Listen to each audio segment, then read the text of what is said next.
welcome to tonight's game between the Union Cougars and the Manti Templars. It is the first playoff game of the state tournament here in 3A. Cougars third in the North region, and Templars last in the South region. I'm Mark Winterton. Joining me is Brandon Jones. Brandon, what are the Cougars looking at with this Manti team? Yeah, they're looking for this team that they're, I think that they're a lot similar to each other. Manti's a running team, and they like to throw a little bit, but I mean they have a 1-4 record in their region, but it's kind of skewed because their quarterback's been hurt a lot of the year, and he's only been back the last couple of games. And when this quarterback Kyle King plays for Manti, they usually have a W at the end of it. But he's been off and on in these last 4 or 5 games, and so expect a different Manti team today coming to play Union. And Union, they want to have some keys to the game. They just want to start fast. They want to get a touchdown right off the bat. And then they want to make sure that there's no turnovers, and that's always good. You never want to have turnovers. And the last key is just to play physical. They think that they can be more physical than this team on the other side of Manti. Coach Labram said that he knows that they're down some guys and they're down on some injuries, and they can capitalize by being more physical than the team on the other side of Manti. Well, the Cougars win the toss. Your captains, Brig Edwards, Lonnie Latui, and the 2 hiders, both Caden and Colby. And the Cougars have chosen to receive. I got a chance to catch up with head coach Cole Meekum of Manti. Talk to him just a little bit about some of the keys to the game as we get ready for the national anthem here, sung by actually my daughter, Lexi Winterton. So we'll go to that.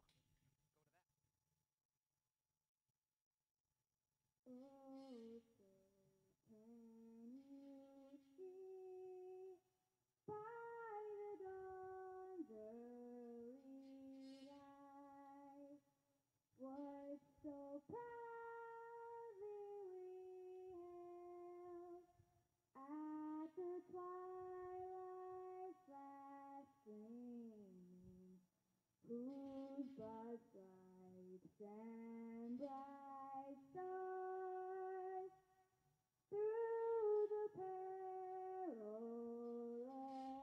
fight o'er the ramparts we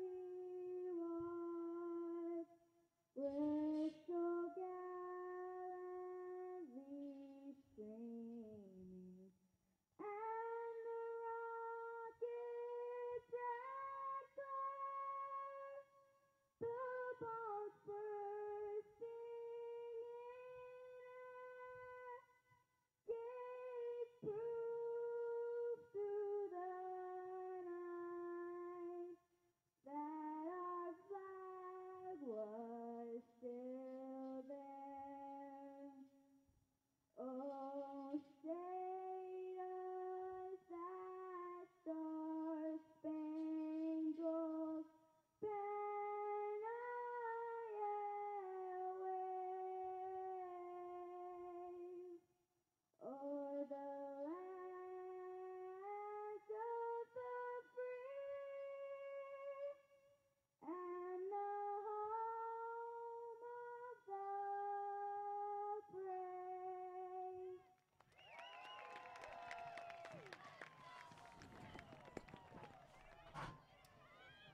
And time to kick off here.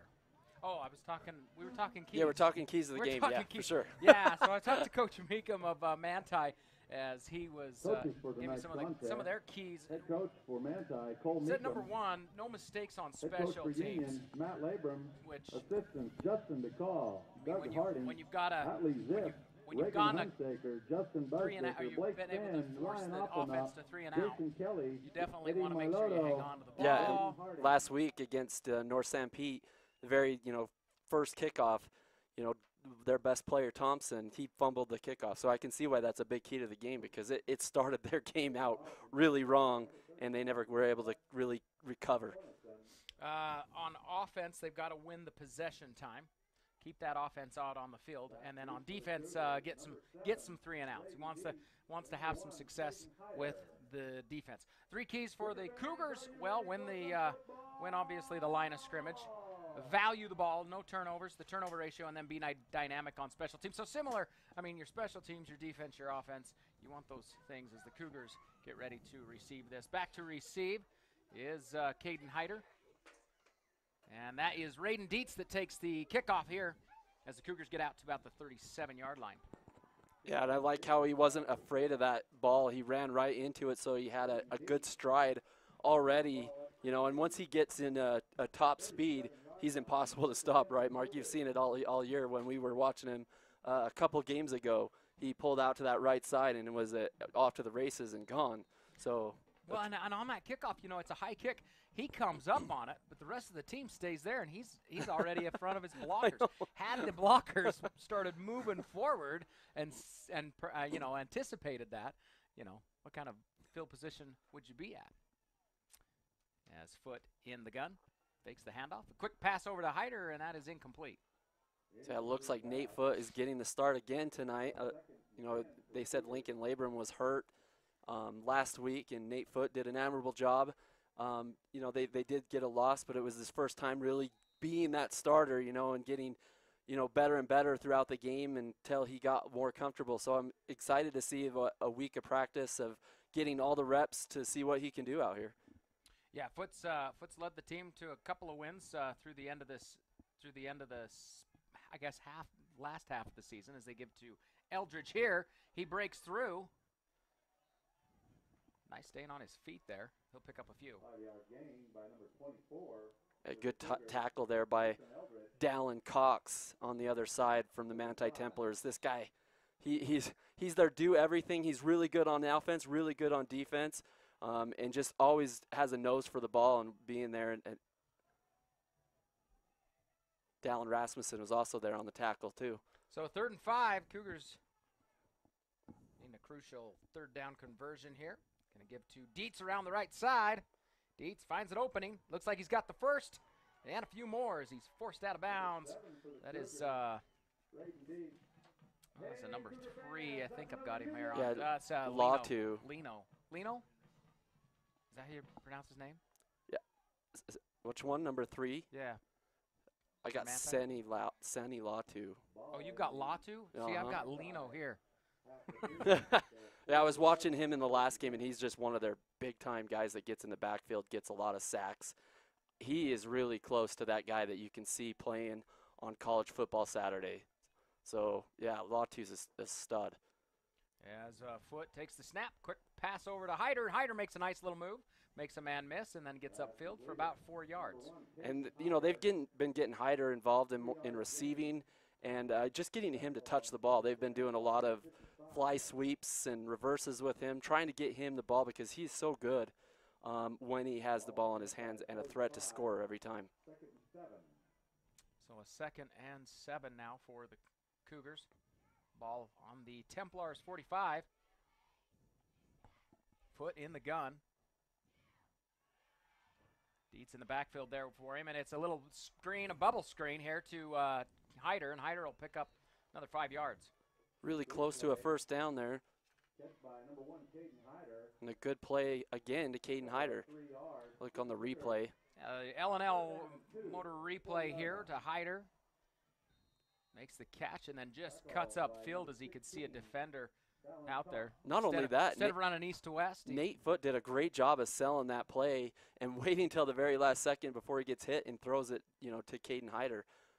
Really talented play. Yeah, and I mean, Dietz was even out there as they put in Kafusi and under center to Foot. Foot's just going to keep it. And that's awesome. You just put your jumbo package in. You only need 1 yard. You get it easy. Well, he's got the jumbo package in there, and they can see him lined up back there. And instead, he just keeps it himself. And that's exactly what Matt said. You know, he says that he can be more physical than this team, and that's starting up at the line of scrimmage right there in that jumbo package. They feel that they can get that 1st down in a 3rd and 1, 4th and 1. They can do it. Well, one thing that Cougars do have is a depth chart on the line, offensive and defensive line. You can see the substitution there. As there's the snap, a blitz coming, And Foot's going to air it out. Going to his man Hyder, almost picked off. Yeah, Travis Thompson was right there in that lane, almost caught the interception. And that's that kid that on that last game where he had that fumble to start off the game. But look for them. He's another guy that goes both ways of just really knows how to catch the ball, really good receiver, big receiver, but then also a great safety as well. So this brings up 2nd and 10 now. Foot in the gun. He's got Eldridge in the backfield with him. 3 receivers as they've got the tight end package. Mason Eldridge with the handoff. He's going to stay on his feet for about 5 yards here. Carry on the play by number 24, Mason Eldridge for the Cougars. And a lot of what they've done with Nate Foot is simplifying the offense a little bit better for him so that they can make it look easy out there. And, you know, they're not doing anything complicated or hard, but it's effective, and they're getting first downs from these plays. So Dietz comes in along with, that's Boone Latham, a freshman, number 23 here, the near side receiver. Tight trips right to the far side as they just give this one to Hyder, and nice little move, nice blocking by the front line. Yeah, and he did it. He ran for a first down. I mean, he wasn't going to stop. This is playoff football, baby. He ran it. I'm not going to get stopped. I'm going to get the first down, and dude. Excellent blocking there up front, too. Yeah. Six Killer and Gurr both leading the way as the Cougars with the first down at the Templar 22-yard line. Yeah, this is playoff football, and whoever wins this game goes on and meets North St. Pete. Gonna go similar formation again. Same personnel, too, as they give to Dietz around the right side. Now he doesn't have anything. He tries to cut it up. We'll see if he gets anything. Number 7 for the Cougars, Raiden Dietz. That was a good defensive play by Dallin Rasmussen from Manti, doing a good job of not, you know, falling for the block and just staying with this guy the whole way. He was spying him the whole way and met him right there. Yeah, that's doing your 111th, right? Yeah, just doing your job, right? So they're going to go the tight trips left this time. Foot in the gun. Dietz in the backfield with him. As Foot will drop back to throw. He's plenty of time. Downfield throw. Incomplete, intended for Roar, way over his head. Yeah, broken up by another really good player from Manti, Adam Huff. Did a good job of getting his hand in there and not getting, you know, a pass interference. Just a good play, good coverage play. Well, our course coverage is brought to you by Strata Networks United, operated by SkyWest, Utah State University, Ashley Regional Medical Center, Jones Paint and Glass, L&L Motor, Moon Lake, Ute Tribal Enterprises, Zions Bank, and then also we're going to have a player of the game tonight, brought to you by our Water Hollow Ranch. As they're going to do a timeout, we'll take one too.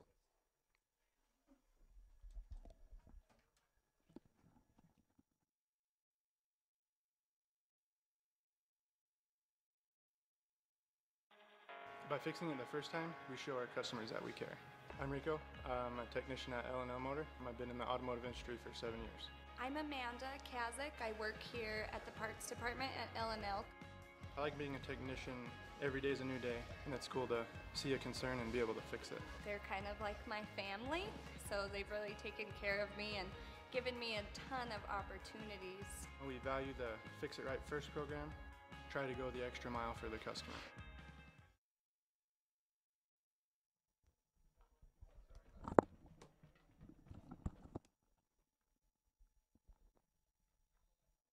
Well, we're back as 7:15 left in the first.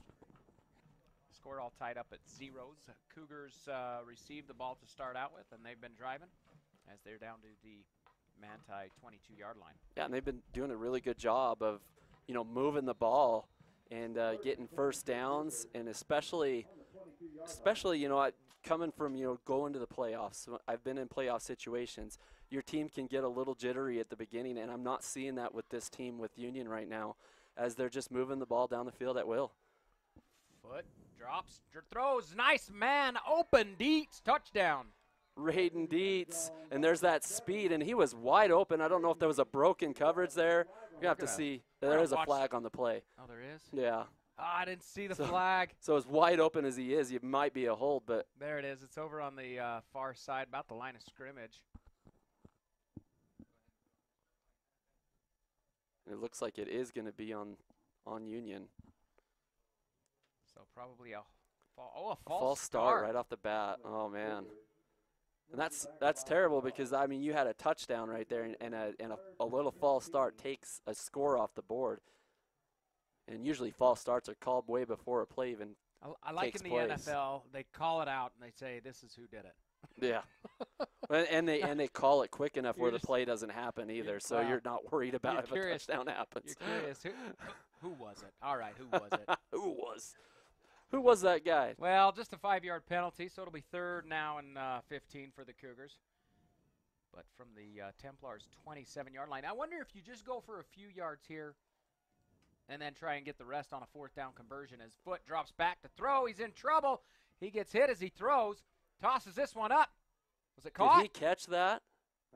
No, Did good. not. So that was scary because he threw it like a duck in the air to be caught by an intercepting, man-type player. But Well, it would have been bad. He intercepts it at the 1-yard line. true. But I did like what you said. They could have got at least half of that, and there is another foul on the play. Pressure applied to the quarterback on the play by number 70 from Manti. It's going to be against Manti this time. Did you see it? I'm looking for the flag. I don't see it, and I don't see the officials doing anything, so maybe no flag. Huh. I don't think there was any flag on the play. Nothing. So it'll be 4th and 15 here. Foot in the gun. They are going to go for it. 3 receivers. Roar the down tight end lineman there. His foot drops back, and he is blitzed. He's going to get kicked or sacked here in the pocket at the 30. And Manti. Yeah, Keenan Moulton with the first sack of the night for Manti.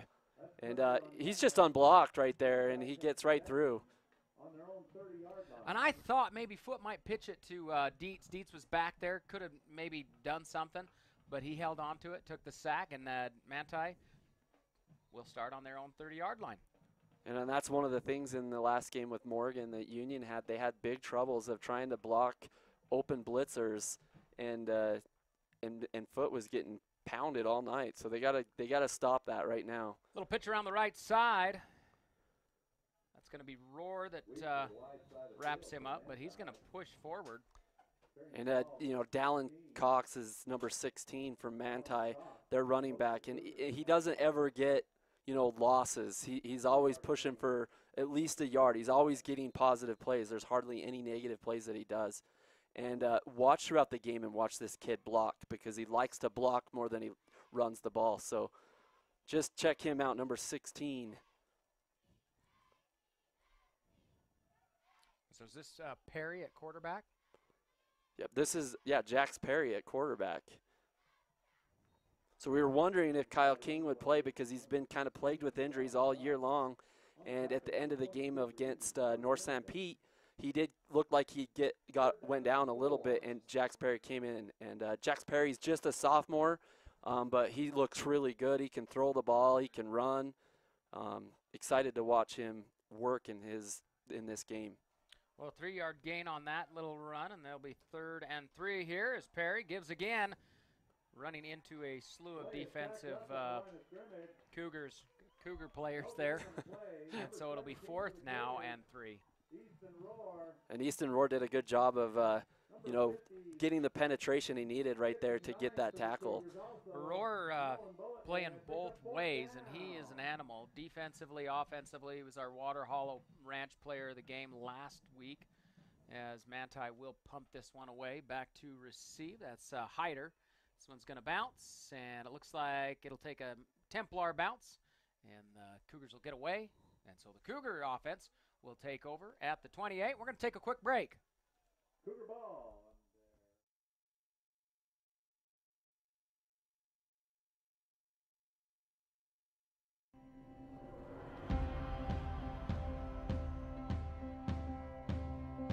We are the people behind the connection. You may never see us, but you are always on our minds. Because you are the reason we do what we do. Improving the way you connect is the reason we are always working. Why we are always building. Why we are always striving to give you the best. We are the people behind the connection, working together to connect your life.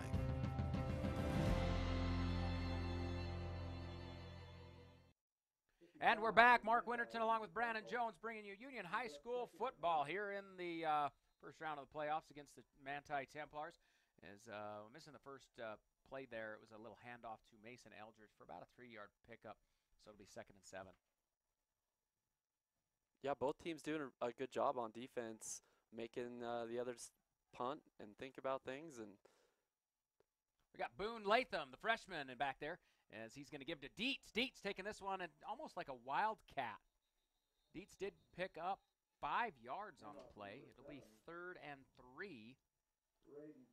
Yeah, I like that the coaches are using Raiden Dietz in speed situations where he's already in top speed. Basically, when he's like getting the ball, you know, he's getting about a 5-yard run and he ran into it. Ran through 2 defenders. Can you imagine if he had some blocking on that? Yeah, and he's not a huge guy, so that's what you got to do. I mean, but yeah, if he had some blocking there, he might have a little bit more. Well, the freshman's still back there playing almost a wildcat, as now he's going to bring Dietz in motion. He'll fake it to him. He'll keep it himself, and now Boone's going to come around the right side. We'll see if he gets any. He's going to get thrown out of bounds. He's going to get a first down. Flag. Yeah, Dallin Rasmussen, you know, after he got out of bounds, he kind of threw him down, and so I think they're going to call a personal foul. Yeah, you know what? You've stopped him at that point. You've caused him to go 3 and out. That's when you need to make sure, just playing the smart things. Yeah, you got to play smart. I mean, you want to play physical and you want to, you know, play hard, but you got to play smart at the same time. And he's, you know, I think he's you're a well senior. out of bounds, and he does. He throws him. He throws him into his own players. A little freshman here, and so that gives the Cougars a big first down. Moving the ball up. Yeah, I mean, Dallin Rasmussen's a senior, and he knows better than that. So he'll make the right play next time. So Foote now back in the gun. He's got Eldridge lined up next to him as he gives to Eldridge, and Eldridge immediately. Wow, and he just gets popped right there by Latu. Senny Latu just ate him up in the TFL section of no gain. Yeah. And they're going to give him back. They're going to give him loss of, I guess, progression. He got back up to the line of scrimmage. And like I said, Latu's fun to watch. He's that type of guy that I bet you anything he's on some college football radars. Oh, we have a personal foul against the Cougars this time, and so that'll be a 15-yard loss, and not definitely what the Cougars wanted. As this will put them in a hole. Back to the 32-yard line. Is that Nickelback? Is that some Nickelback I hear, Brandon? That is Lifehouse. Oh, that's Lifehouse. No, let me get my music straight. All right, so Foote in the gun. No, it's 10 years. That's what it is. It'll be 2nd down as they're going to give the Hyder cutting it upfield, and they're going to give him a couple, but that's going to make for a 3rd and a bundle for the Cougars. Yeah, and the defense is doing a really good job of stringing out plays and not letting anything get on that sideline past them, as Dallin Rasmussen and Adam Huff are right there to contain. Yeah, great play there by, was that Latu again? Yeah, Latu was there, and then Huff was waiting for him. Latu making another tackle, and so it'll be 3rd down. Cougars going to go with a almost a trips, but not a trips. That's McGlory over there now, as Foote's going to air that one out, trying to find Dietz. Incomplete pass. Yeah, and it's kind of tough to overthrow Dietz when he's going that fast, but Nate Foote just overthrew him a little bit, still trying to find a rhythm, but getting better. Good coverage too by Thompson. He was right with him, as the Cougars will punt this one away. So, and I really feel like this game will kind of be like this. It's going to go back and forth, just because they're so similar in the way that they run things. As Foote to punt the ball away. There's a line drive as Adam Huff. Huff takes that one. Coming upfield. couple of Cougars coming in there to take the make the tackle. Looks like that was Dietz and Kobe Gurr on the tackle.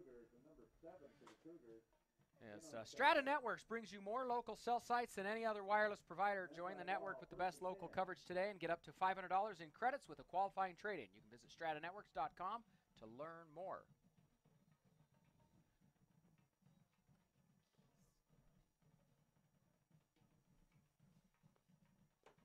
So we'll see what, you know, the Templars can muster up here. You know, what they like to do is they use their running backs. They have like 5 different ones, and so we'll see if they get going with here, and they do with Dallin Cox around the sideline, and he's got some room as he gets brought down by a Union defenders, but man, he got quite a bit of gain on there, and that was a great play by Dallin Cox. Well, Cox found some room. As you watch this L&L Motor replay, he gets some good blocking, but then as he just cuts it up there right in front of Kafusi and gets into the secondary and even past the secondary, they're running him down.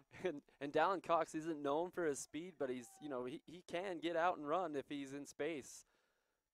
As Perry now under center. And that gives to Takiaho. So Tyler Takiaho, he's your speed guy. He's really fast, really shifty, and like I said, this is one of 2. So number 1 court running back hasn't even ran the ball. That's most of the season. Rasmussen's their leading, you know, runner, and then Dallin Cox, and then Tyler Takiaho. So about a 4-yard gain there by Takiaho. Perry under center brings a man in motion, and he gives it again to Takiaho up the middle. But not getting anything there. It'll be 3rd and 6. And then these 3rd and short situations, and they're in their, you know, they're getting closer to their goal line. They love to go to their 2 top receivers in Adam Huff and Travis Thompson. So watch number 12 on the left side here, and doesn't look like Adam Huss on the right side. So either one of these 2 balls, they love to get these guys catches because they're just big targets. Man in motion. It's going to be a pitch to Takiaho. Oh, and it's a fumble. I think Manti got that one back. Recovered by Manti, number 21. Greg Edwards in there trying to jump in. But that'll bring up a fourth and long. And 10 on the play. Yeah, I'm not exactly sure what they had set up there, but the blocking wasn't there for that play to develop for Takiaho, and it got shut down. So 4th down. Good job. And there's Manti bringing in their punting personnel, waiting to see what they were going to do. And here comes. Yeah, great job. Here comes punter himself, Austin Cox. Great job by that Union defense to get another stop. So back and forth. As that was 6 Killer trying to block or into block, as this one's going to bounce inside the 5. Really good punt there. Yeah, great punt by Cox. And I mean, he just kind of punted it into no man's land. Everybody was on the right side, so he just kicked it to the left and let the ball do its work. And so the Cougars will start on their own 4-yard line when we come back.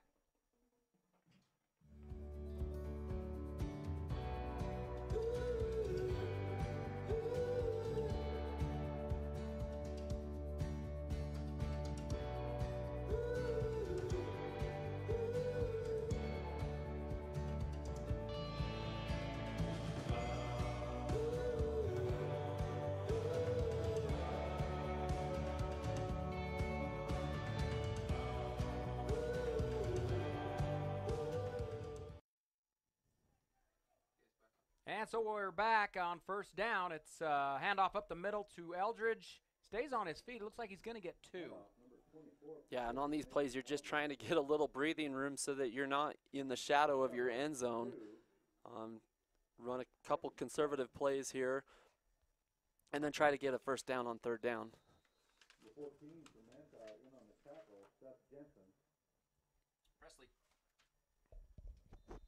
Presley Coombs for the Cougars in. But that's going to do it for us. After 1, our score is 0s, as we'll be back to start the 2nd quarter after this quick break.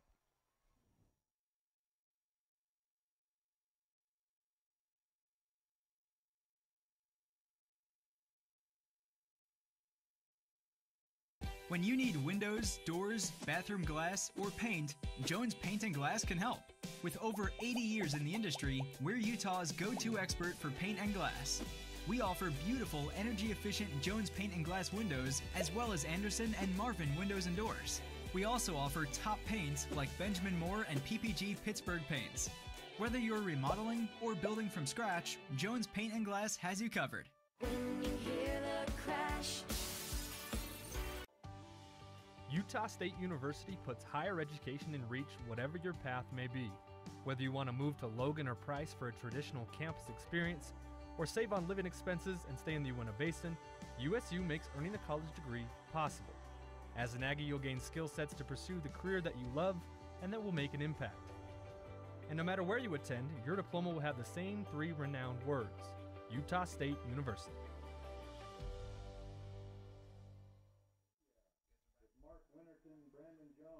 And we are back as the Cougars will be 2nd and 7 here in their own territory. A little fake, and it's going to be a QB keeper. He gets out to the 11-yard line. Keeper on the fake, number 13. And this is where, you know, you try to get that first down, maybe throw, but not get too, carried away. You want to stay kind of conservative. It's still a 0-0 game. You're still okay if you have to punt on this 4th down. Cougars are using some personnel that I haven't seen on a regular basis in the games throughout the regular season. Obviously, now we've got the freshman, old Boone Latham, out here at receiver. He's the near side receiver. Yeah, and they even have Ryan Russell at wide receiver this year, last game too. So they've got some new ones there. Caden Hyder takes it. Helmet goes flying off. Yeah, and Russell's had a pretty decent season. He started the first game of the season, having some really nice plays, and then they didn't use him a whole lot. And last game he had a great game. Yeah. And he's only a sophomore, so it only makes sense to get him in the game. And see, here's another newcomer, Trevin Braithwaite, a freshman that just stepped into the game. So they got another freshman out there.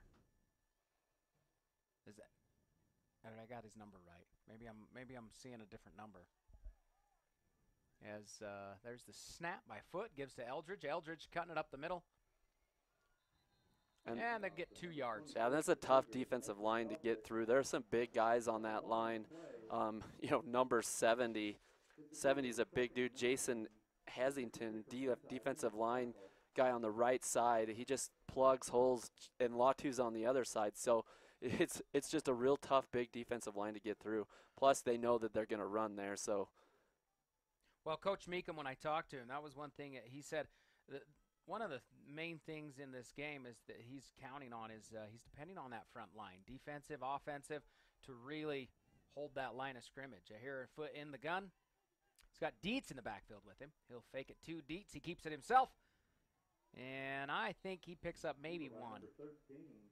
Yeah, that kind of looked like a weird exchange. Like he wanted him to give the ball and wanted to take it, and lucky there wasn't a fumble on that play. 3rd and 7 for the Cougars. On the tackle for Manti, number 55. Another 3rd down here for the Cougars as Latham bringing the play into Foot. So our near side receiver Latham going to go trips left with Rohr, Barnes, and Hyder.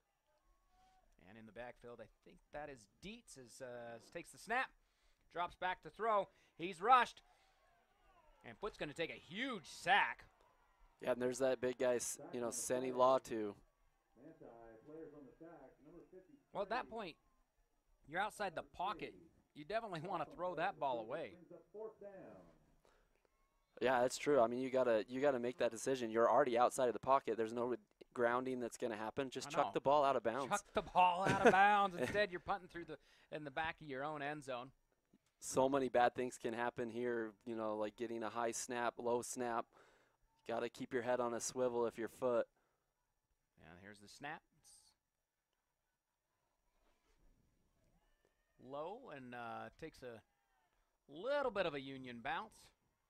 But still, Manti going to have great field position as their offense will come out on the field, starting on the Cougar 37-yard line. So we've had how many punts have we had so far, Mark? This has been kind of crazy. So I think Well, no turnovers. yeah, So 5? 5 punts. And the first quarter went like a blink. I mean, it's already 8 minutes and 40 seconds left in the second quarter, and we're almost to halftime. Well, and Cougars had a chance to score at one point. In fact, we thought they did.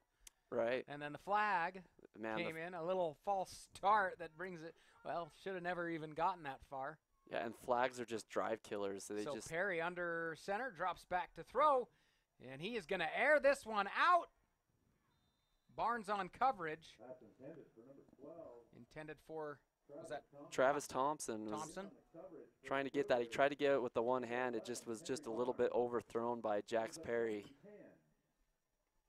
As we see on this L&L replay. But you can see as just a sophomore, Jax Perry, he's got a good arm.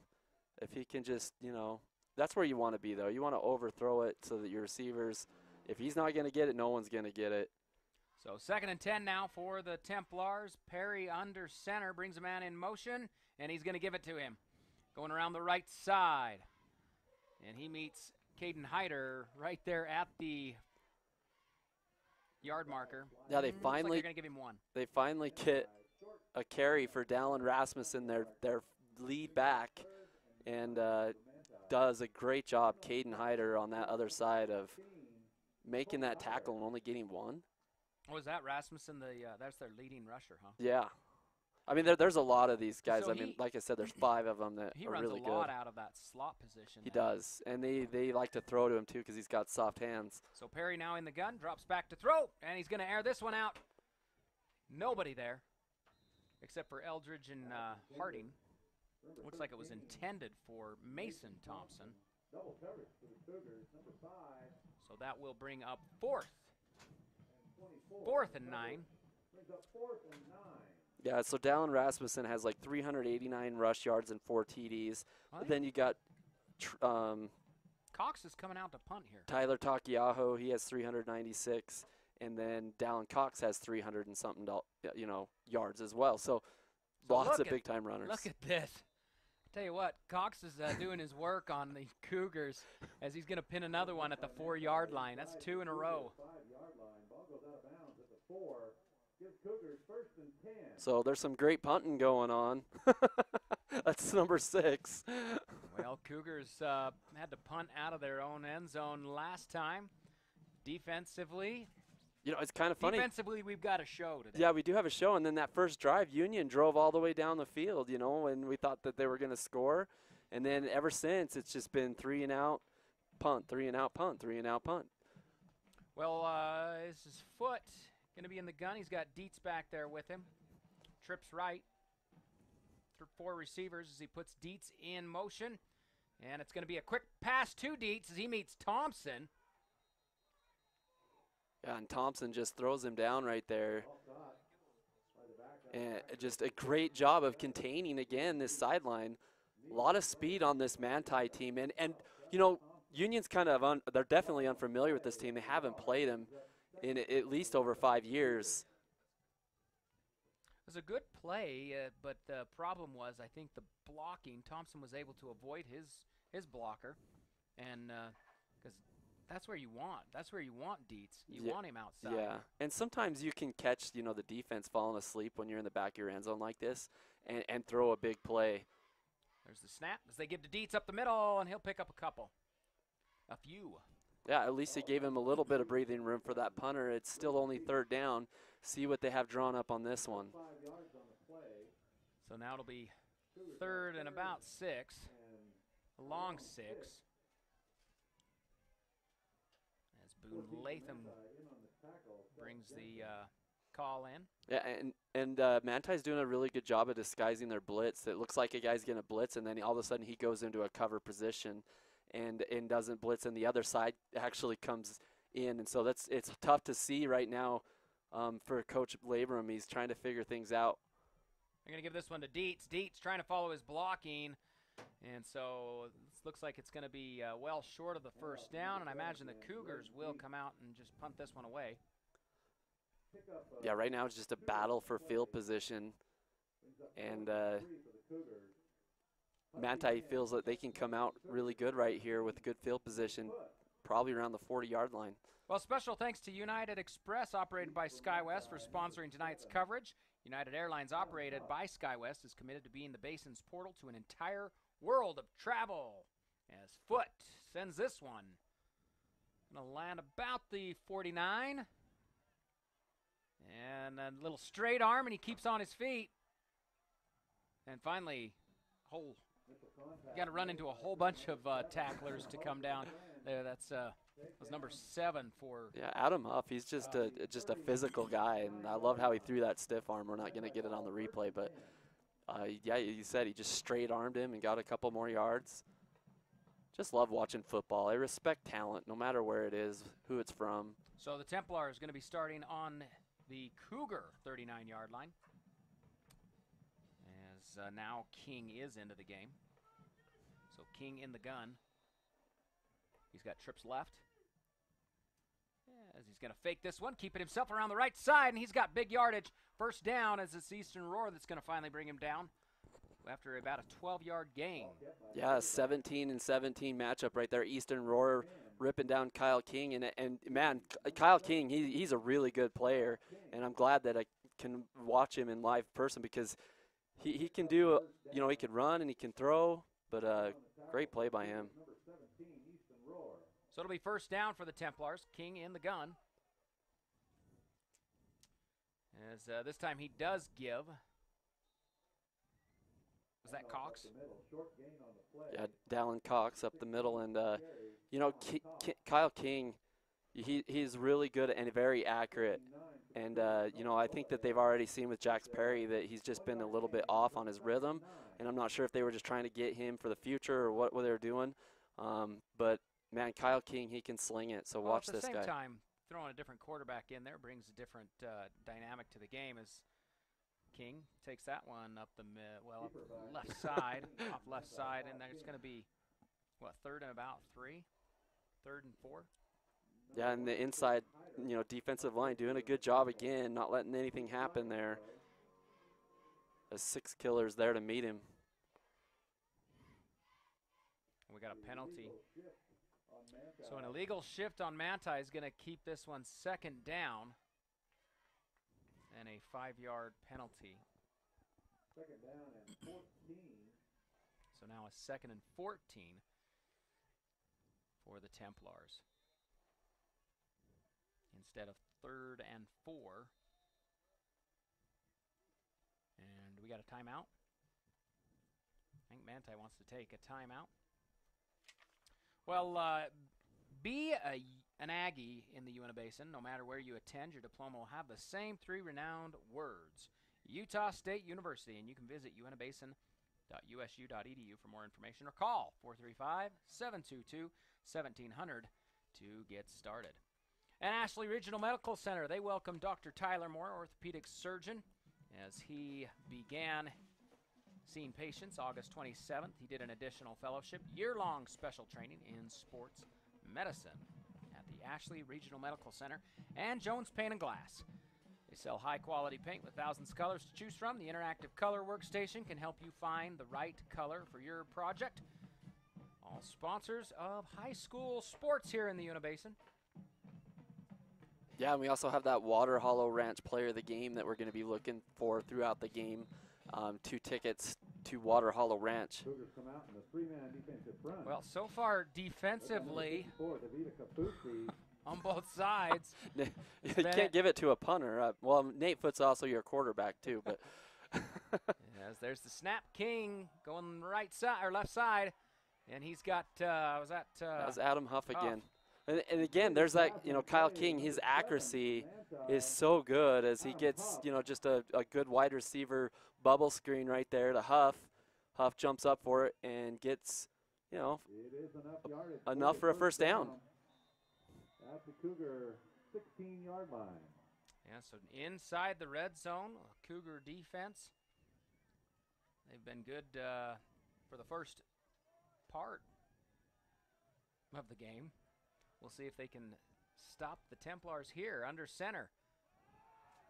King will roll as he finds his receiver out there in the flat, makes the catch, And he's got almost a first. Catch on the play. Yeah, Kyle King has 960 passing yards, 11 TDs already this year, and has been hurt in 2 or 3. So, I mean, he's a great player. Makes a good pass there to number 13, which is Mason Thompson. It was Travis, I believe it's his brother, Travis Thompson's brother, and they like him too. They had a tight end that went down. So it is 2nd and 1 here for the Templars. Under center as he hands to Rasmussen. Rasmussen off tackle, stays on his feet and diving there close to the goal line. It'll be first and goal. Yeah, another injury though with Jaden Sterner. He's been their tight end all year for the Manti Templars, and a big target, and they missed him, and so they have to go to these wide receivers a little bit more, and it's been more of an adjustment. Another, just more adjustments that the coach has had to make and done goal. Well with. Perry up the middle, hands that one off to, that was, I'm not sure if that was Cox. Number 16, Cox, yep. Yeah. And off the number. Gets a foot. And a good job by number 59 from Union to make that stop. It was a touchdown saving tackle right there. That is Nolan Bullethead. Bullethead makes a great play. Cougar fans, get behind your defense. So it'll be 2nd and goal now for the Templars. And I think that, you'll just see them run the ball here. Well, I don't think they're going to do anything different. Under center. Gives it, and he's in. Easy touchdown there by Dallin Rasmussen, yeah. And that kid, he's really good. Like I said, he has over 300 yards rushing. And how many touchdowns does he have? I'll find it here for you. He's got 4 touchdowns coming into this game. That's his 5th touchdown of the year. And so the Templars score first as they'll come out to add 1. The extra point for Manti, number 31, Seth Cornelson. So Cornelson to kick the extra point, just a sophomore for the Templars. As there's the snap, the hold, kick is up, looks good. And it is. And so Manti on the board first, 7-0 here with 4:14 left to go here in the first half. We'll be back after this quick break.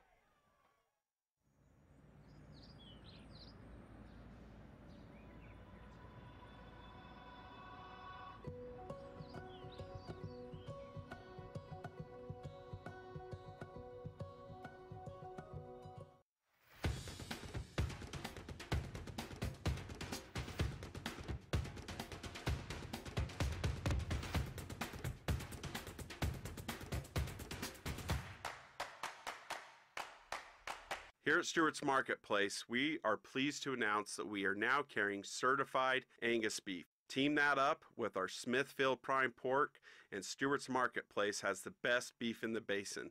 So come on over and check it out. It's a cut above the rest. And we are back as the Templars score first. 7-0 here. Caden Hyder and Dietz back to receive for the Cougars. It's going to be just a bouncer. Looks like Caden Hyder picking that one up about the 22 and coming through. Nice little return there as blockers standing around. Yeah, someone made the block, but he ran right into the back of him. But it could have been going for more, but really good return there by Raiden Dietz.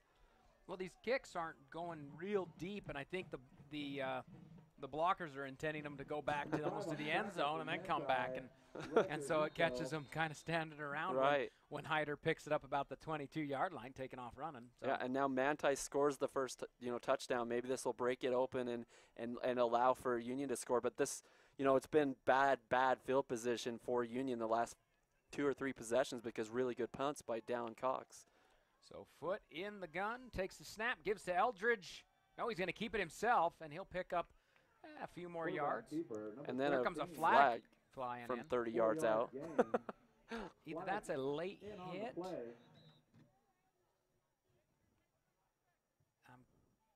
They're going to call a holding. Yeah. But on who? Comes in right at the end of the play.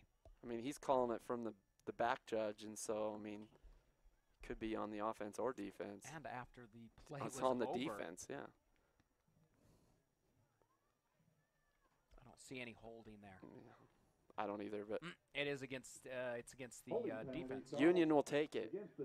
So it's a holding against the defense, and so that'll be a 10-yard penalty, and it'll put the Cougars into Templar territory with 4 minutes left, trying to score before halftime. Yeah, this is a big opportunity for Union to score before half. I mean, and they need to because they have to stay in this game at all times, and there's nothing more that Labourne would like in this last 4 minutes to get a score. Foot in the gun. Even a field goal. Snap. He's going to little play action, and it's blocked at the right there. Number 53 coming in. Ball batted down by Manti. Little batted down there by that's 53. Number Let's see. Number 53 is Jens Lefevre. Brings up second down for Yeah, the Jens Cougars. Lefevre, he's a taller guy on that end, and he just jumps up and bats it down, kind of big, like a big Corbin Kafusi. Yeah, yeah. You're talking BYU football. Yeah, here BYU and Hawaii, they put actually Corbin Kafusi in the linebacker position. Actually went out to that game. So that he could, you did? I was there as well. And Corbin just jumped up and got in the way of Cole McDonald all night long. He's a big, tall, and it's a good position. He's for only him, a linebacker. 6'10". There's foot in the gun. He's got Dietz back there with him. As he'll look, now he's going to throw. Wow, and it's what a Hyder throw. all alone. Hyder had to wait for it just a little bit, but he pulls him down to the 4. They're going to mark this one at the 5. And so it's first and goal for the Cougars. If they show the replay on this, I want you to watch the ball and how much spin there is and how beautiful that spiral is, and just high points and gets right into the receiver where he doesn't have to even slow down. What a great throw by Dallin Mayfoot. Rasmussen saving that touchdown, too. Yeah. But weren't you a quarterback? Or, you were a running back in high school, weren't you? No, I actually was not. I would love to play quarterback. The Winterton brothers, I thought they were big running backs. No way. Here's foot under center, and he's going to give to Eldridge. Powering through. Eldridge is in. And that is an answer that Union needed right before half, going tie game. And this could just maybe jump into a shootout here as we start in the second half. Maybe get a shootout. Well, you got 3 minutes left. All of a sudden, a shootout. Yeah, sure. Open things up. You got to light a fire first before the fire can burn, right? No, right. But and sometimes it takes that's what a little happens. While. It takes a little while to light that fire. I know. Can't get it going.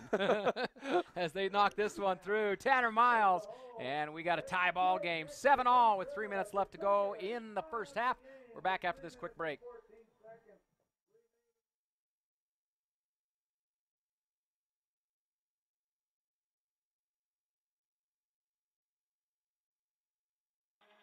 By fixing it the first time, we show our customers that we care. I'm Rico. I'm a technician at L&L Motor. I've been in the automotive industry for 7 years. I'm Amanda Kazik. I work here at the parts department at L&L. I like being a technician. Every day is a new day, and it's cool to see a concern and be able to fix it. They're kind of like my family, so they've really taken care of me and given me a ton of opportunities. We value the Fix It Right First program. Try to go the extra mile for the customer.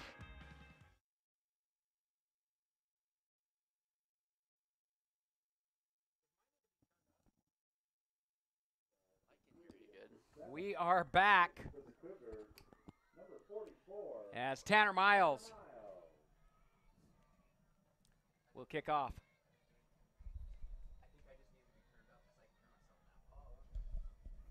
Miles kicks this one off. As Templars will take this one about the 10, coming out, 25-yard line. Yeah, good hit. Adam Huff was coming in full speed, full strength right there. And defense number 16 makes a great play. Colby Hyder lays the wood. And so the Templars will take over on their own 25-yard line. As we are 7-all here. And 3 minutes left in this, first half. Don't expect Manti to sit on it with Kyle King in the game. I mean, it's like a Tom Brady 2-minute offense. Yeah, King under center. He's going to roll left. Finding Rasmussen. Rasmussen falling down there. Well, he lost his balance, and Eldridge makes the tackle. Gain of 2 yards on the play. And, you can already see Manti establishing a rhythm with Kyle King out there as Rasmussen just slipped by the monster turf there. Well, I was surprised Cougar defense so far back on that with Rasmussen on that side. Well, there's only 2 minutes and 40 seconds left, so that your defense will be more of a prevent style. Don't let anything over the top. As Kyle drops back to throw, he gets sacked. Wow, what a great sack. Who was that? Well, I see a Ginniga. Yeah, there's a host of defensive tacklers in there. We're Maybe we gonna can watch get this it on on the the replay. L&L replay here. As there's a linebacker in there, but I couldn't see who actually got the. It almost looked like maybe he got pushed over his lineman. I Kind still of. didn't see it. Yeah. And And it looked like the number, safety Eldridge actually came in there and it kind of scared the quarterback backwards, and he came over the top of his own player. And so on third down, they're going to pitch it to the left side, or right, going right. And Dallin Cox runs hard, but man, Colby Hyder from that middle linebacker position just comes in there and gets a great stop. Number 16 on 16. Watch it on the replay. Watch Colby Hyder and great form tackling right here. Gets it right where he needs to and rips him down. And that stops a good gain for what Manti would have had. And so fourth down, like you said, a little fire maybe. Maybe the Cougars will score again here with 1:44 left. Yeah, if they make him punt here, I'm pretty sure Matt Labrum will call a timeout to save some time on the clock if they do a run play here.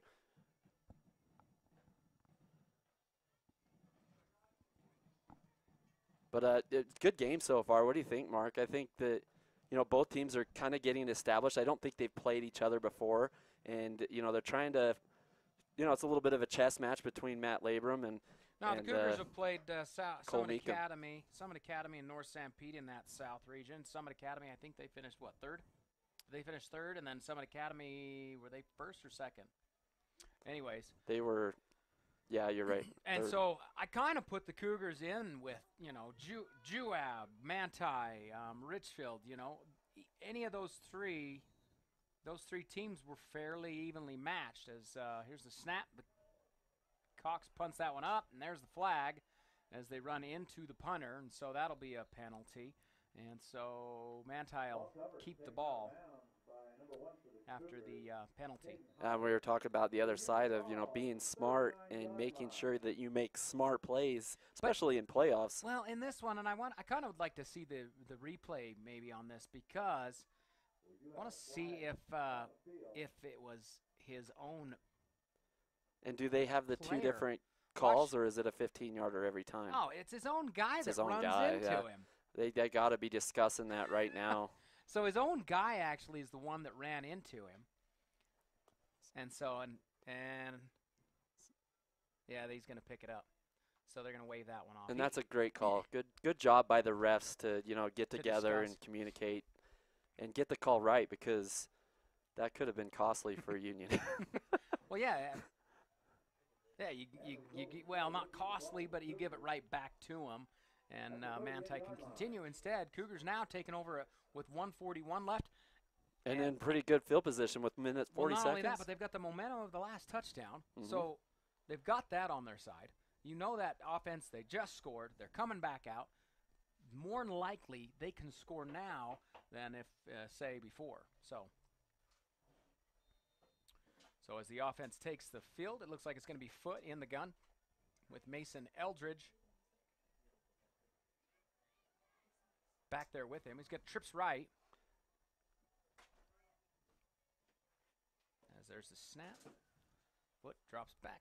It's Barnes. Barnes with the catch.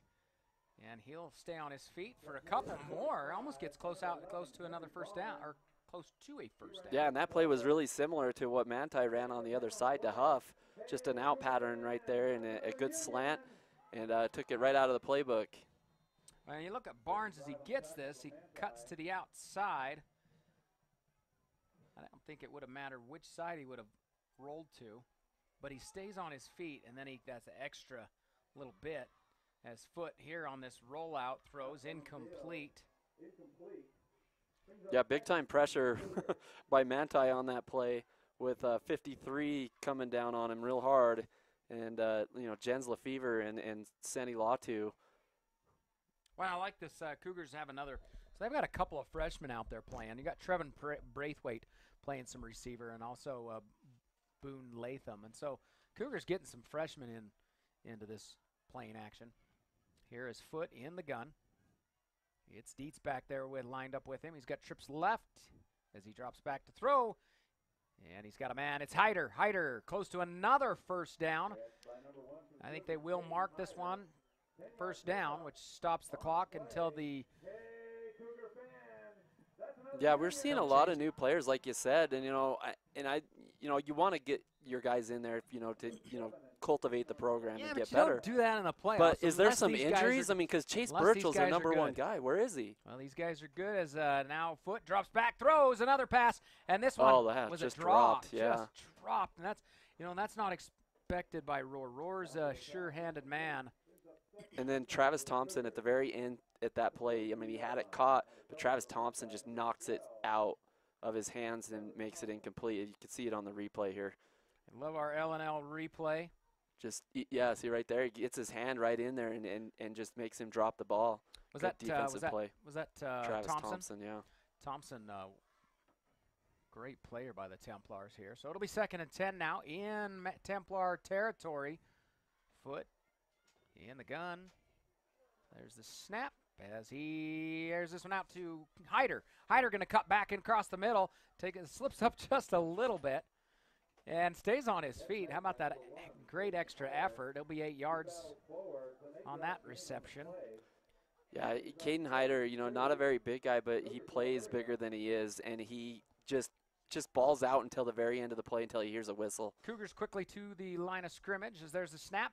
Fakes it to Foote. he fakes it to Dietz, and Foote keeps it. He'll get the first, and that'll stop the clock enough for them to move the chains. Yeah, 34 seconds. You have plenty of time right now, but you got to get a play to, go here if you want to get in field goal range or a touchdown. Chains are set up, and so the clock continues to run.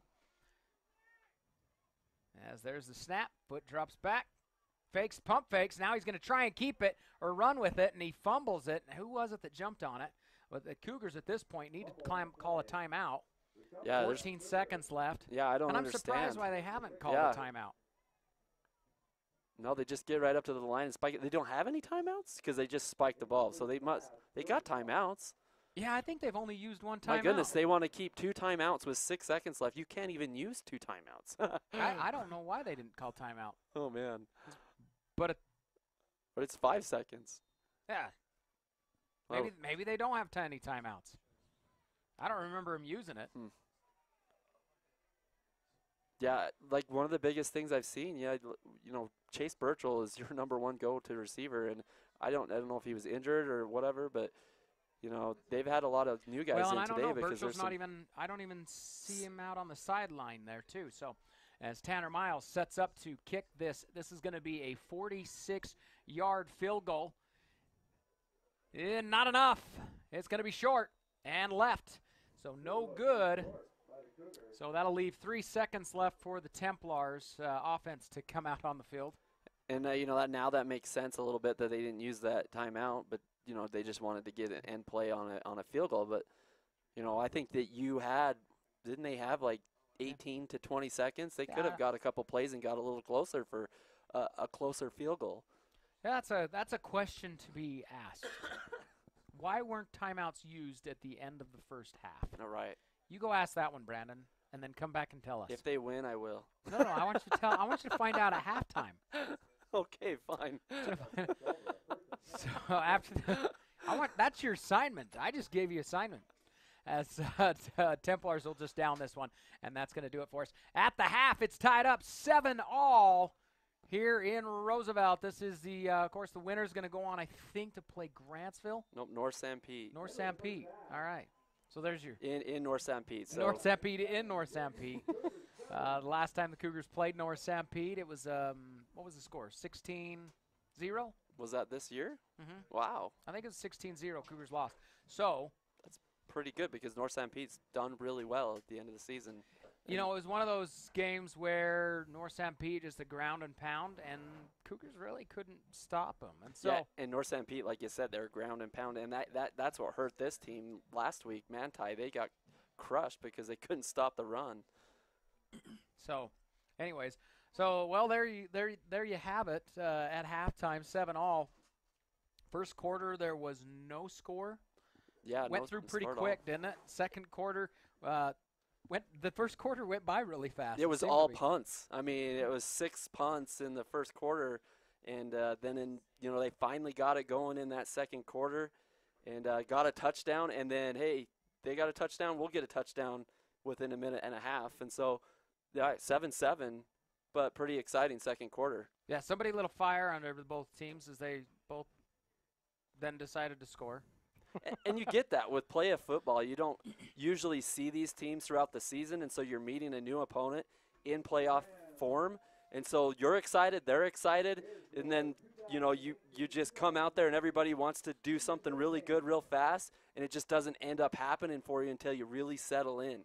And you can kind of see that in the second quarter. Both teams settled in, especially on the offensive side, and especially when Kyle King came into the game for Manti. That really gave them a boost in rhythm.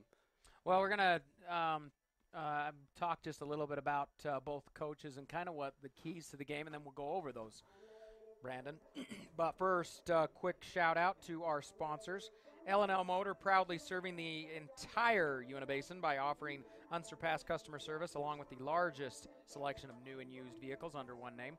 Moon Lake Electric's a proud sponsor of the high school sports here in the Uinta Basin. And Ute Tribal Enterprises. They're the fastest growing tribally owned enterprise in the state of Utah with 9 operations. UTE prides itself in offering the very best products and services to their customers. And I guess we can't forget about Zions Bank. You can avoid financial fumbles when you choose Zions Bank. Visit Zions Bank local finance center or online at zionsbank.com. Zions Bank, we haven't forgotten who keeps us in business. And then, of course, we got the Water Hollow player of the game, ranch player of the game that we'll talk about towards the end of the game.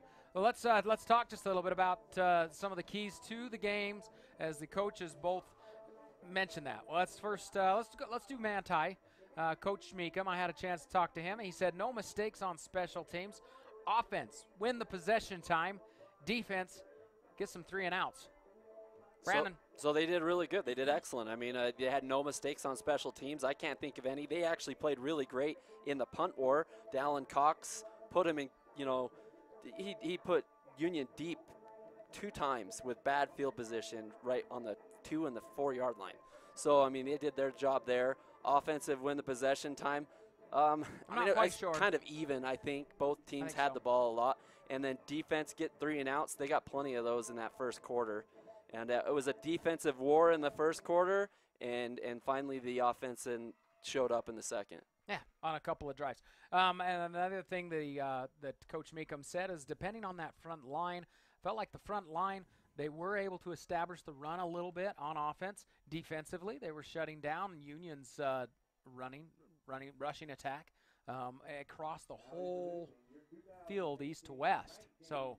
Yeah, and we saw a second quarter adjustment too. Depending on the front line, they were getting the blocks and stuff, but the run game was getting stopped by Union in that first quarter. So they went and made a change at quarterback back to Kyle King and got some rhythm throws going, and that's what really made them ultimately score. That's true. Perry did start the game, but nothing necessarily came from him, and King comes in and scores.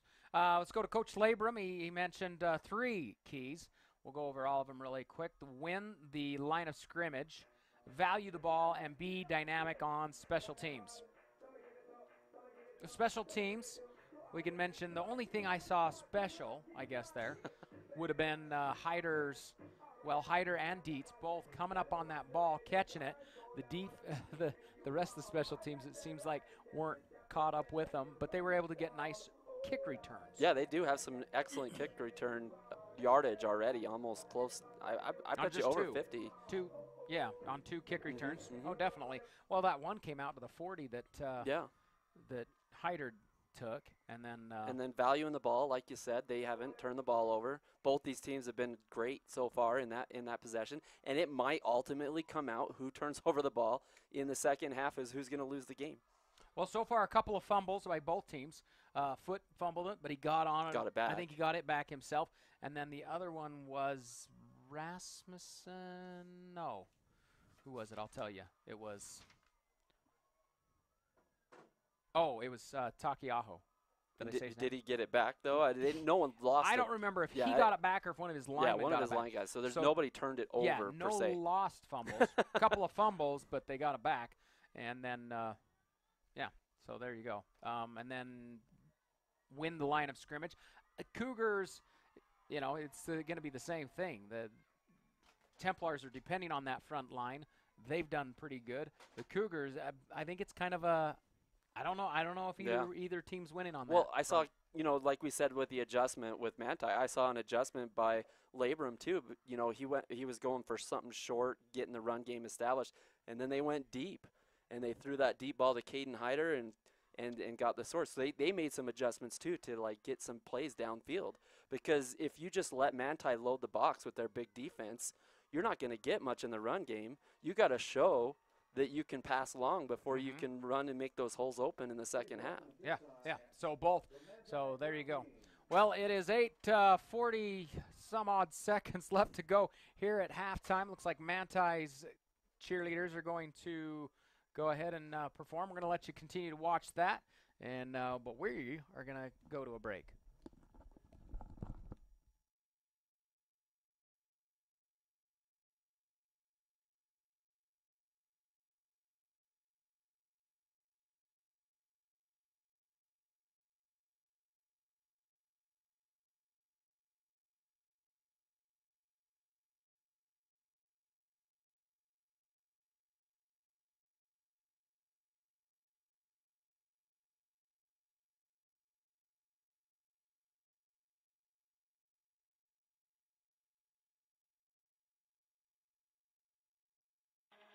By fixing it the first time, we show our customers that we care. I'm Rico. I'm a technician at L&L Motor. I've been in the automotive industry for 7 years. I'm Amanda Kazik. I work here at the parts department at L&L. I like being a technician. Every day is a new day, and it's cool to see a concern and be able to fix it. They're kind of like my family, so they've really taken care of me and given me a ton of opportunities. We value the Fix It Right First program. Try to go the extra mile for the customer. This is Zaylee Ann. She was born on May 24th, 7 pounds even. The first time I saw Zaylee, you know, you hear of it being love at first sight, but she looked up at me and it was like, there's my daughter. Where have you been all my life? I've missed you. When you're having a baby, you have a lot of questions, and it's not just you that's involved, it's your child also. And from a mother's standpoint, you care a lot about that person inside of you. And you care about yourself too, and you want to make sure that you can make the best decisions for your family.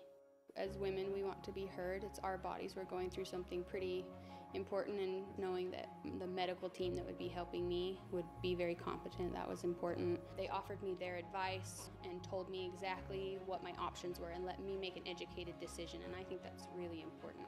And when I delivered, all of them, every single person that I had come in, very friendly. They all just wanted me to have the best possible outcome that I could.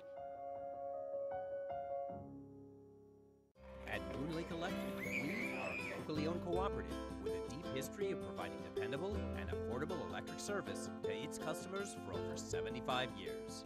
With a state-of-the-art electrical system, we are setting a standard for excellence in the electric utility industry.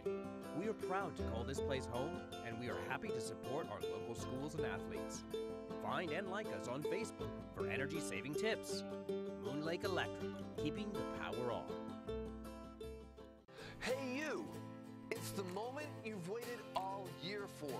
The Corn Maze is open again in Bluebell. Your favorite fall activities in one place. There's a pumpkin patch, kettle corn, goats, pumpkin cannons, spooky trails, 70-foot bounce pad, the witch's house. So go to www.bluebellcornmaze.com or look up Bluebell Corn Maze on Facebook. Head to the Corn Maze at Waterhollow Ranch, located in Bluebell, where getting lost means finding fun. When you need windows, doors, bathroom glass, or paint, Jones Paint and Glass can help. With over 80 years in the industry, we're Utah's go-to expert for paint and glass. We offer beautiful, energy-efficient Jones Paint and Glass windows, as well as Anderson and Marvin windows and doors. We also offer top paints like Benjamin Moore and PPG Pittsburgh paints. Whether you're remodeling or building from scratch, Jones Paint and Glass has you covered. When you hear the crash,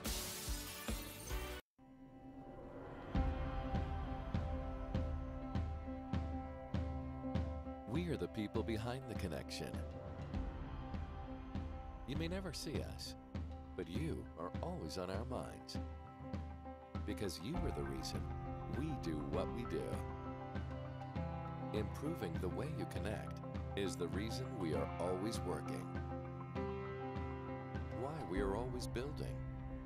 Why we are always striving to give you the best. We are the people behind the connection, working together to connect your life.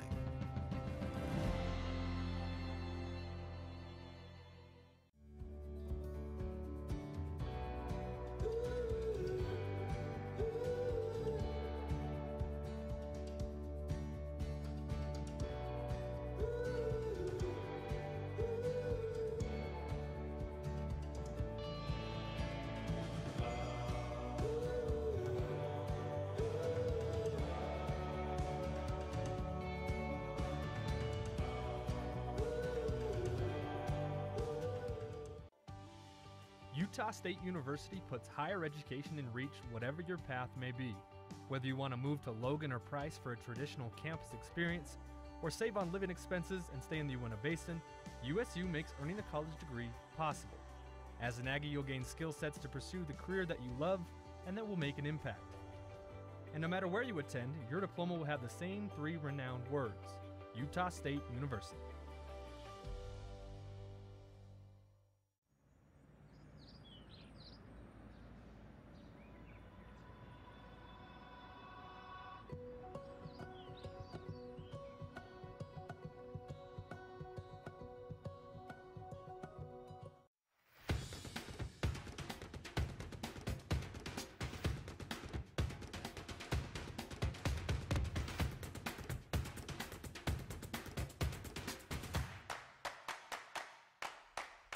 Here at Stewart's Marketplace, we are pleased to announce that we are now carrying certified Angus beef. Team that up with our Smithfield prime pork, and Stewart's Marketplace has the best beef in the basin. So come on over and check it out. It's a cut above the rest. As my team and I have looked at all of the services we're now providing and the growth that has occurred, it's obvious to us that we're not just a local TV station anymore. And we need a name and a brand that represents us as the media company that we are today. VTV Channel 6 is now V6 Media. To me, V6 Media represents our passion, innovation, our company's vision for the future. And we can't wait to see what's next. This fall, football fans can catch every home game every week, airing live on channelv6.com and the Channel V6 Roku channel. Local coverage is sponsored by L&L Motor, Ashley Regional Medical Center, Jones Paint and Glass, Ute Tribal Enterprises, Utah State University, Uinta Basin, and Strata Networks. Get the season broadcast schedule and watch games on demand online at channelv6.com. This is a lifelong sport. You know, most sports that people can participate in high school, when you leave high school, you hang it up and you're done. And this sport's not like that. This is something you can do for your whole life.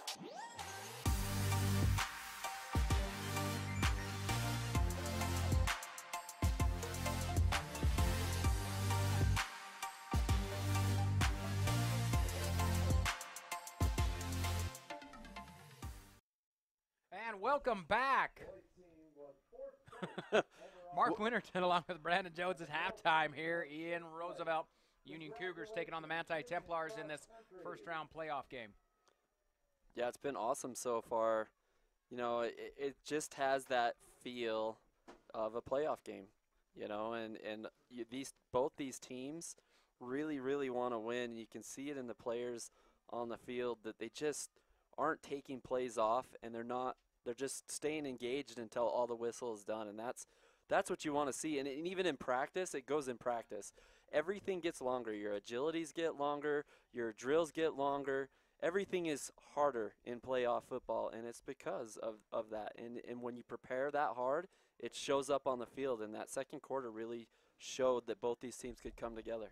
Well, first quarter, I kind of think, again, it's playoff time. Mm-hmm. So both teams playing fairly reserved, both in the the play calling on your coaches, The players just trying to do their part, but it wasn't, I guess, they weren't overzealous, and so there was no score. Right, and you can look at it. Standstill kind of thing. Yeah, I mean, both these teams are going to be in the locker room and saying, hey, great job. I mean, the defense did well in the first quarter. The offense did well in the second quarter. Now, if you could just get both to do the same time, you'd be that much better. But Union's got they've got a couple of injuries to some of their seniors. Quarterback Lincoln Labram hasn't been playing for several weeks. He's out.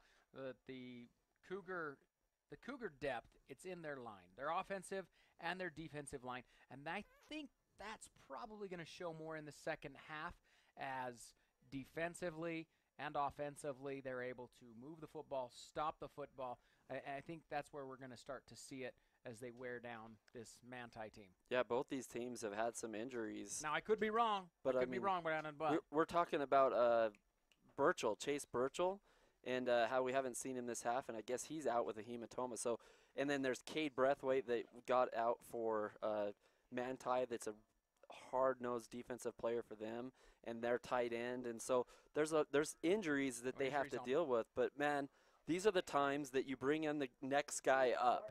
You know, and it's playoff time, and it's even that much better and harder, and makes them grow in times that you want them to really see the field. They just grow right in front of your eyes. So we've had a ton of new players from both sides, and when you're looking at these teams, both these teams don't have a lot of depth to start with. I was talking to the coach from Manti, and he said that he's usually getting about 80 players on his team each year, and this year it's just over 50. So over 60, and the enrollment's gone down just a little bit. And I don't know if that has to do with like bigger time football out in there. They go to different schools and they have recruiting basically. But he does a good job of what he has, and he can't afford injuries, and it's the same way here at Union. So injuries are a big deal, and they might be a big deal in the second half. And so the Union Cougars come out to kick off to the Templars. That's like the first time I've ever heard the logo that like the Templars. You always have the Eagles, the Lions, and the Cougars, but man, Templars, that's a cool name. Decent punt for Miles as this one's back to about the 6-yard line, bringing it up field out to the 25 as he's pushed out of bounds there. And what's he trying to do there? Trying to make something going on there. That was Adam Huff. Adam Huff trying to get a few extra yards there on the play, but at the end it got a little weird. And so it'll be 1st and 10 from their own 25-yard line to start the third quarter. Leading receptions the first half was Caden Hyder. Looked for him to get the ball a little bit more even in the second half when you have a lot of these guys that are hurt. So here comes a Jax Perry to QB for the Templars. He's going to come up under center. Takiaho. Did I say his name again? Takiaho with the sweep to the left side. Trying to find some room, and he runs into that is Mason Eldridge with the tackle after a few yards. It's kind of like, BYU's Takiaho. That's how I kind of remember it. Takiaho. I had a missionary companion named Takamiyagi. We just call him Talk. That's what we called him. Takiaho. I'm just gonna call him Talk. We got an injured man. Okay, that's fine. Is that Takiaho? Uh-oh. Might be. Well, we're gonna go to a quick break, and we'll be back in just a bit.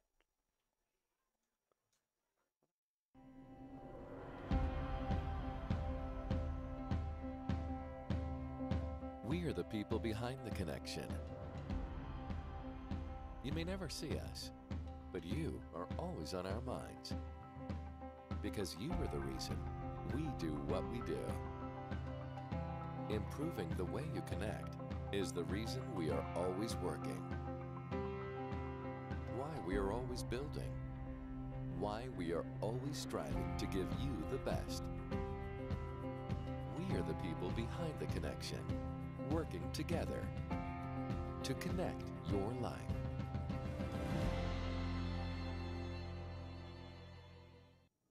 Well, as you're just joining us, it looked like it was Rasmussen, actually, that went down, and he got back up, went to the sideline. He looked like he's okay, and actually he's coming back in as the Templars on second down. Perry dropped back to throw it. Looked like he tried to scramble to the right side, and then he got sacked for a yard loss, and so it'll be now 3rd and about 6 or 7. 3rd and 7 here for the Templars. Perry, a quick pass over to Thompson. That's to Thompson, and Thompson tackled by Edwards. Edwards, the defensive end for the Cougars, comes out to make the play. And that's such a great play, because if Thompson gets out in space, then he's going to get a lot more.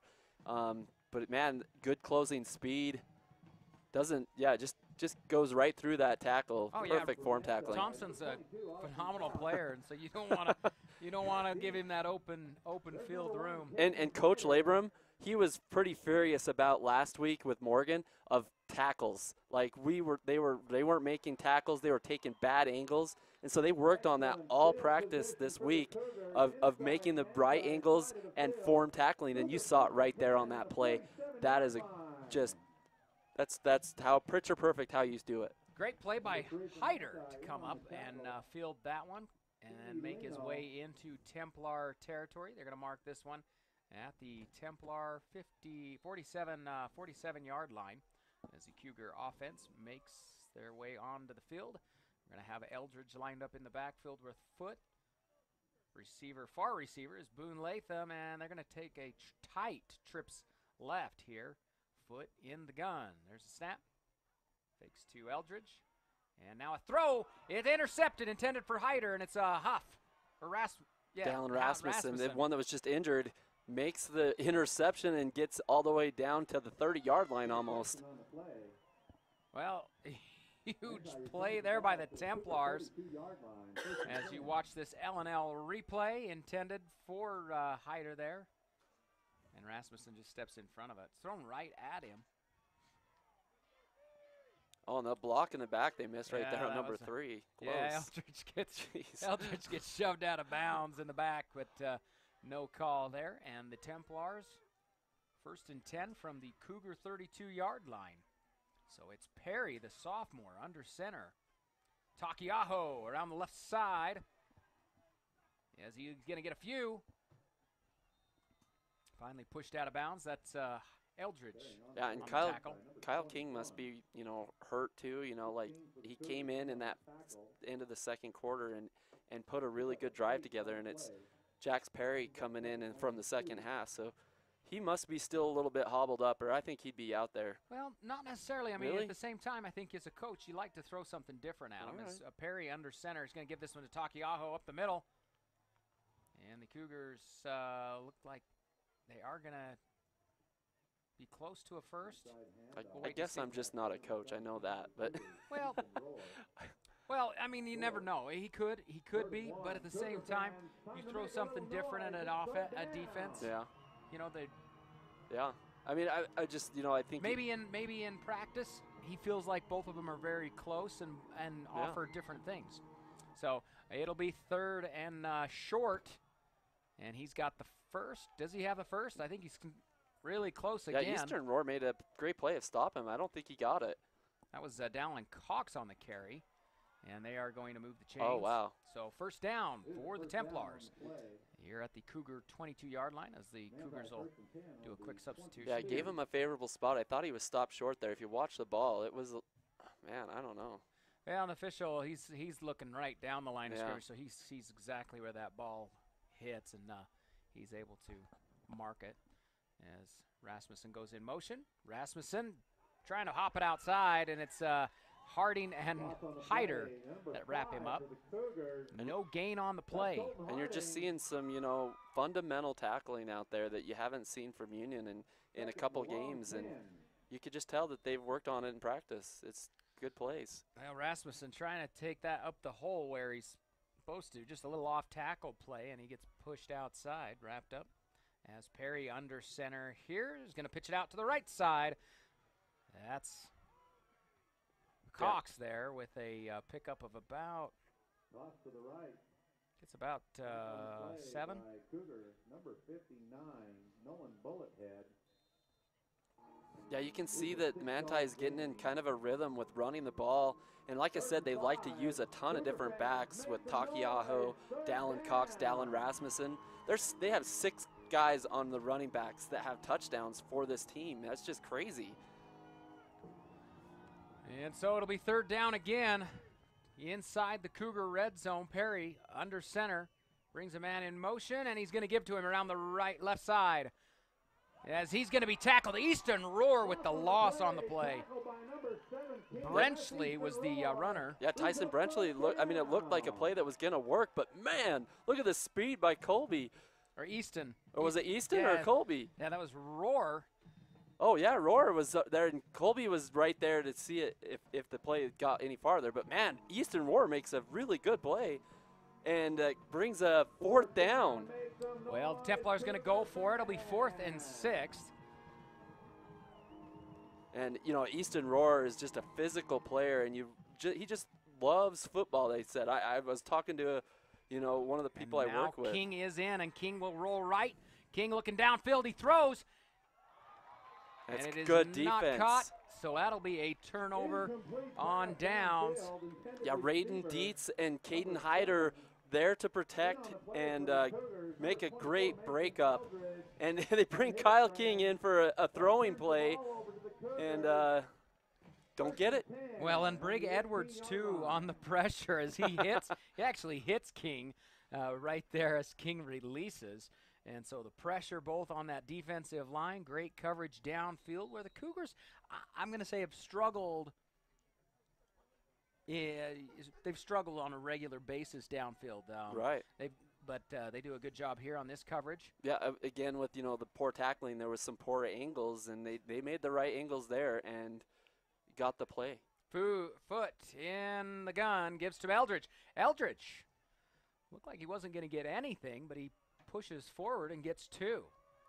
Handoff, number 24, Mason Eldridge. Picks up 2 on the play. Cougars, 2nd and 8. And that's, some tough running there by Eldridge, and, it's hard to get a couple yards here with this big defensive line on the other side for Manti. But you have to do it. You keep this defense honest so that they just won't load up. So our receivers on this side in trips, it's going to be Barnes, Roar, and Harding. Has foot in the gun. There's the snap. Give to Eldridge. Eldridge is not going to get anywhere on this one. Backed up right at the line of scrimmage is number 24 for the Cougars. So it'll be 3rd now and 8. In on the play. Nothing going for him. Yeah, so eventually they're going to have to start challenging. Well, and that's just nothing you can do there. I mean, the center gets blown up by the nose tackle, and then your linebackers who are scraping, they just come straight through that hole and make that play. So trips left for the Cougars. Foot in the gun. There's the snap as he looks downfield, and he's going to get sacked for a loss. Dallin Rasmussen comes from the blind side and just takes out Foot. As you watch on our L&L replay. Yeah, you see, no, he didn't even know it was coming. But come from that left side unblocked, and Rasmussen makes the play, and it's 4th and 16. And so Foot will come out to try and get a foot into this on 4th and 16.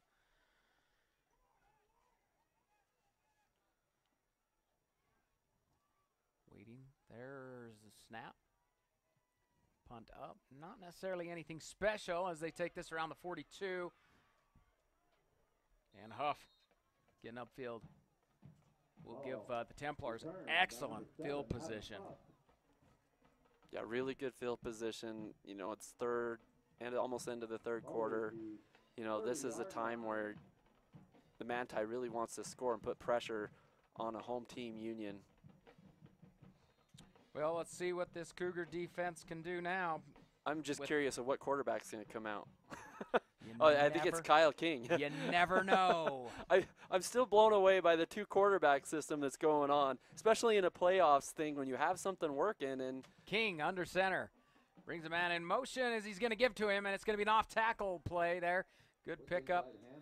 Tackled by Winterton after a 7-yard pickup. Mason Thompson on the play making some yards. as you watch the L&L replay. Great blocking up front, upfield. He hits that hole hard, and yeah, this is the time you start to worry about your defense maybe getting a little bit tired. You don't want that to happen, but I mean, if they start getting a few more yards on their run plays, you know that they're on their heels. So the offense has got to find a way to stay out on the field a lot longer. King gives it to Rasmussen, and Rasmussen's hit by Hyder. Looks like it's just going to be barely short of the first down, but it'll be 3rd and about a foot or 2. Again, Johnny on the spot. Colby Hyder makes the play. 3rd and 1, and this is just huge. And well, for the defense, they're going to go for it on 4th. That's true. So they've got 2 downs to get the first, 1 yard to go, and so that really puts a lot of pressure on the D. If you want to stop them on this one. So if you want to make them go 4 and out. King, again, bringing Thompson in motion, and he gives up the middle. And I think he's got that first down. And I'm not sure. Yeah, Easton Rohr was the first guy on the tackle there. And you know, good effort, but it still made the 1 yard. That was to Cox here as you watch the L&L replay. He easily jumps forward with that extra effort. And I've been impressed with Easton Rohr tonight. Well, every night. Every night. We gave him the Water Hollow Ranch Player of the Game last week for his effort on offense and defense as King under center. Now a pitch out to Takiaho. Left side, Takiaho make a nice move. There's a flag that comes in. I'm going to call that a hold. Yeah, usually right there on that side, it's 80-90% holding. And that will help a Union defense right now that's kind of tired. And, you know, like I said, those flags can be drive killers, and we'll see if this one becomes one. Well, this is definitely a huge help for the Cougars at this point. And so it'll make it 1st and 20 now for the Templars. Yeah, and it takes away the game plan of, you know, Manti, where they want to run it down your throat, and now you're in 1st and 20, and you can still run it, but you might not make. Well, this is where we're going to see. Gain. This is where we're going to see King pass it here. Yeah. I would believe so. This is where you see a screen pass usually, you know, or you know. This is where they started the drive from. So King's going to come in the gun. He's got a couple of backs back there with him, 2 receivers. Drops back to throw, and he's going to get sacked by Latui. Loney Latui breaks in, gets the sack. 8-yard sack as you watch this L&L replay. That's a 9-yard loss. A great play there by the Cougars. And so now on 2nd and 28. Yeah, Loney Latui making a huge play right there. 9 yards back in the backfield sack. That's his 2nd sack. King with trips right, and it's an interception. Picked off by Harding. Harding coming out the right side. He almost needed to cut back this way. Ryan Russell was blocking Cox there, and instead he goes on the other side. But an interception by Harding, and the Cougars get the ball back. Yeah, and talk about a defensive answer in the playoffs. Harding makes a great play, sees the vision of the quarterback the whole time, gets the interception. Good blocking on that right side, and no holds. That's great. And you got it. First down right here, 7 minute, 39 seconds left. We got a game. We got a game. And so Foote makes his way on the field with his offense. Bradley Mather, the far receiver. In the backfield with him is Eldridge. We'll see if Union's a little bit less conservative on this There's drive. The snap. Foote's going to keep it himself, taking it off tackle. Like Brig Edwards pushing forward, just sits on him there. He gets a couple of yards out of that one. So conservative play calling, just staying on the ground here. But I think the Cougars can go deep here. You know, where's that? They did it in the first half. I mean, I haven't seen it yet in the second half where they, you know, go to Colby Hyder, maybe go to, you know, Raiden Dietz. He's got some speed. Why not get him out in space? That wheel route that they ran that got called back on the play. Why not run that right here? Trips left, Foote in the gun. There's the snap. He's going to throw this one to Hyder. Hyder has a good blocking there, and he's upfield. So that was good blocking there by Roar. Yeah, That helps him pick up the first down. You really needed a play to go over, 5 or 6 yards like they've been doing, and that's going to break it open for them. And see, now they're in that realm where they can get a good offense going and maybe go deep, like you said. Well, see if they can keep this momentum here. Boone Latham out on the field. He's the close receiver this side. As Cougars been playing a couple of freshmen. Barnes, the far receiver. Foot in the gun here.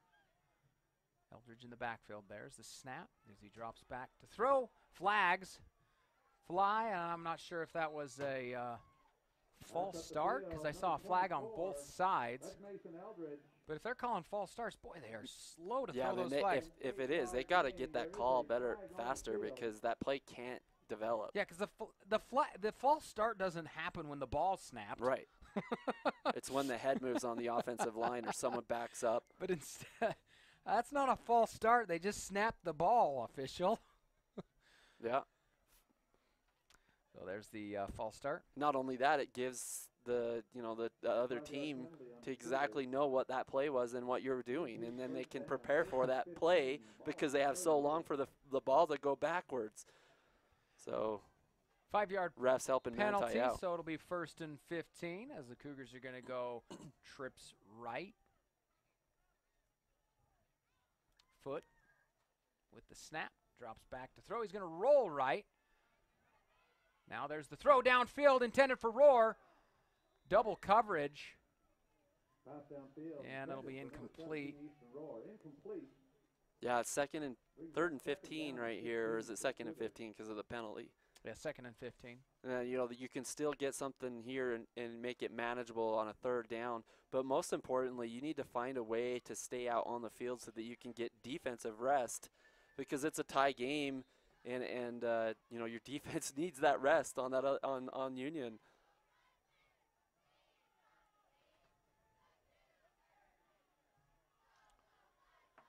And so with 3 receivers on 2nd and 15, Nate.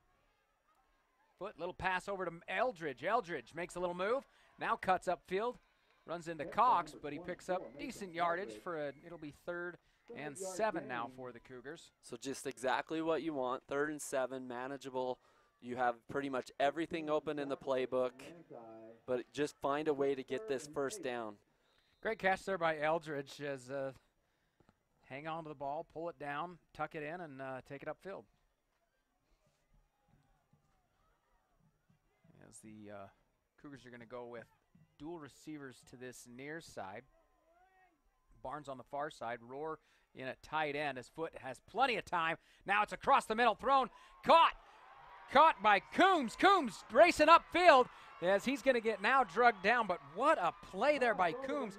He brings the ball in, and that's his first catch of the season. Wow. At least on varsity. When you need young players to step up big, that was the time to do it. Plus, that ball was thrown right on a rope, right down the middle. Well, amongst 3 defenders, and then Coombs hangs on to the ball. They're trying to pull the ball out of there, it almost looked like, and he keeps a hold of it. Little spin, and he's off to the races. Yeah, when you're talking about thread the needle through 3 defenders, I mean, that is the ultimate definition right there. I mean, that was the hardest play to make, where you have 3 defenders. It goes right in the right place. Yeah, Huff's finally the one that brings him down there, but good play there by the Cougars, and they got a first down. Hey, Zions Bank wants to help you make financial touchdown. They haven't forgotten who keeps them in business. And you can find out more at zionsbank.com. They've got 3 locations in the Uintah and Duchesne counties, one in Vernal, Roosevelt, and Duchesne. You can find out more at zionsbank.com. Again, we haven't forgotten who keeps us in business. Here at the end of the 4th, it's our score all tied up 7-7. Enjoy Cosmic Bowling at the Ute Lanes Family Fun Center. That's Ute Tribal Enterprises. United. A special thanks to United Express, operated by SkyWest, for also sponsoring tonight's live coverage. You can book your flight from Vernal to Denver and beyond at united.com. As we get ready to start the 4th quarter, the Cougars at the Templars' 16-yard line. Strata Network's excited to be hosting their 3rd annual Strata Game Series event this November. You can gather your friends and join them for a fun-filled day of virtual reality, team tournaments, and more. Just find Strata Gaming Series on Facebook for more information. As Foot in the gun with Dietz in the backfield. There's the snap, and he's going to give to Dietz. Dietz with room. They're going to throw a flag in there, and that is probably going to be a hold. There's a flag on the play. Flag's going to be thrown in at about the 12-yard line, so it'll be from the spot of the foul. If that is the case, it's going to be first and about 16. Which is just killer on you. I mean, it's first down and 10, and you're, almost a scorer, and you get this flag. You just got to keep the discipline in big moments, and especially right here in the fourth quarter. I mean, they had the momentum of scoring. You've got to score right here and put all the pressure on Manti that has came all the way from. Whoa, that's a 15-yard penalty. My goodness. What was it? Replay first down. That was not a holding penalty. Yeah, it was a personal foul. A 15-yard penalty. And most of the time this team is pretty disciplined in these bigger moments, and so unbelievable there. Yeah, first and about 25 here. As the Templar is going to jump. Yeah, boy, that official was so slow on that play. Yeah, the thing is this is a tournament officials. You got to be quicker with those flags. Right. Okay, I mean, even our region games have never been this slow. We've been talking about this the whole game. They've been just very slow with these flags. And that puts them back even farther. So I mean, first and 21. That wasn't even a false. That wasn't a false, or that wasn't an offsides. It was a false start. Which I thought it was an offsides because you saw the linebacker move and innovate it to the quarterback there. So that's an automatic defensive encroachment. But yeah, they didn't call it. So it'll be first and about, I don't even know what it is. Is that like 30? First and 25 I have on my thing. First and 26. Is that what it is? It's 26? Count it up for me. Come on now. I got to take my shoes off. Hold on. Foot in the gun. He's going to fake it to Dietz, and now he's going to throw downfield, intended for Hyder, incomplete pass. Downfield pass, incomplete. Intended receiver was number 1 for the Cougars, Caden Hyder. Pressure applied by Manti. Oh, it was a chop block is what that was. That's what the call was. All right, so chop block. Well, that's 15 yards, so that explains why that was 15. So on second, is it now second down or is it third down? Second down and 26. Second and 26 now. Okay. Okay, now second down. Well, just get a little bit. That's all they need. Foot in the gun. He's got trips left. Now, I like a screen pass to Raiden Dietz here. Come on. Dietz going in motion. And Foot's going to keep it. He immediately meets pressure. He'll get 1. I mean, I would stay away from the defensive line as much as I could. You got to go sideline to sideline on this team. Yeah, Templar's defensive line, they've shown that they. Yeah, there's nothing up the middle. Number 70 for Manti. They're breaking but through that's Lottie big there. number 70, Jason Hennington, and he's that really big defensive lineman on the other side of Latu, and makes Latu comes plays. through, and he's right behind him. So yeah, and he's got 33 tackles on the year too. Third and 25 now for the Cougars. Get a little bit back here. Maybe even get into a field goal range for Miles. As Foot and more flags. False start. They at least called down a little bit faster, but you're third and forever. But I think at this point Cougars just try to go for the end zone. Right, but you don't want to go for the end zone and punt it if you can't. Yeah, you don't want to do anything dumb though and turn it over. But no. Well, but like I said, if you just throw it deep, like you said, it could be a punt. Yeah, that's just the same thing, isn't it? So at this point, I think you throw deep. I think you throw for that first down. We'll see what they do. It's going to be third and what? 30? Yeah. I'm counting. Third and 30. Third and Vernal. Foot in the gun. Dual receivers to both sides. Dietz in the backfield with him. And they're going to give it to Dietz. Dietz staying on his feet. Try and make a man miss. But not a whole lot. Like you said, the defensive line is tough. Why? And Dallin Cox made a man-sized tackle right there on Dietz. Just threw him down. We'll see it at the end of the play. Well, I love this. Yeah, good escapability Big number by 55 Raiden. trying to bring him down. He's not able to bring the sophomore down. and Dietz able to get up Making there. sure that he's not going anywhere. Well, Cox brings him down, and so now they will punt it away. But why not? Why not throw it downfield on third and a mile?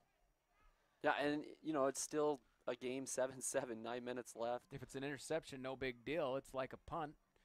You see if they can get him deep. Good here. punt here. This one's going to be high as it's going to bounce inside the 5. Wow. And the Cougars. The punters are making some plays out Pin here the tonight. Templars inside their own 5. That's Harding there. And so the Templars will take over on their own 2 or 3. We'll see where they mark the 3-yard line. And the way that Union defense is playing right now, they had a significant rest from that, you know, possession. And you know, they got done what they needed to do for the rest. But They would love to have scored, but wait, why are you talking about rest? I see the same guys out there that play offense. Oh, that's true, you know. You got Colton Harding, you got Easton Rohr, you got this front defensive line. That's true. We're talking, you know, high man school comes football. in motion, and it's given to him. That's Rasmussen. He finally takes 2 of them to bring him down. Colby Hyder and Harding. Picks up 4 on the play. And so it'll be 2nd and 6 now for the Templars. Yeah, both these teams are just playing really hard, and it's been a defensive battle almost the entire game, but a couple scores. Well, under 9 minutes left to go, and we got a tie ball game. Templars got 90 yards to go. And you don't expect anything less from playoff football. They're always close games. Perry under center. Pitches out to Cox, and Cox gets back to the line of scrimmage, so it'll be 3rd and 6. They're going to give him a foot. Now he's going to give him a yard.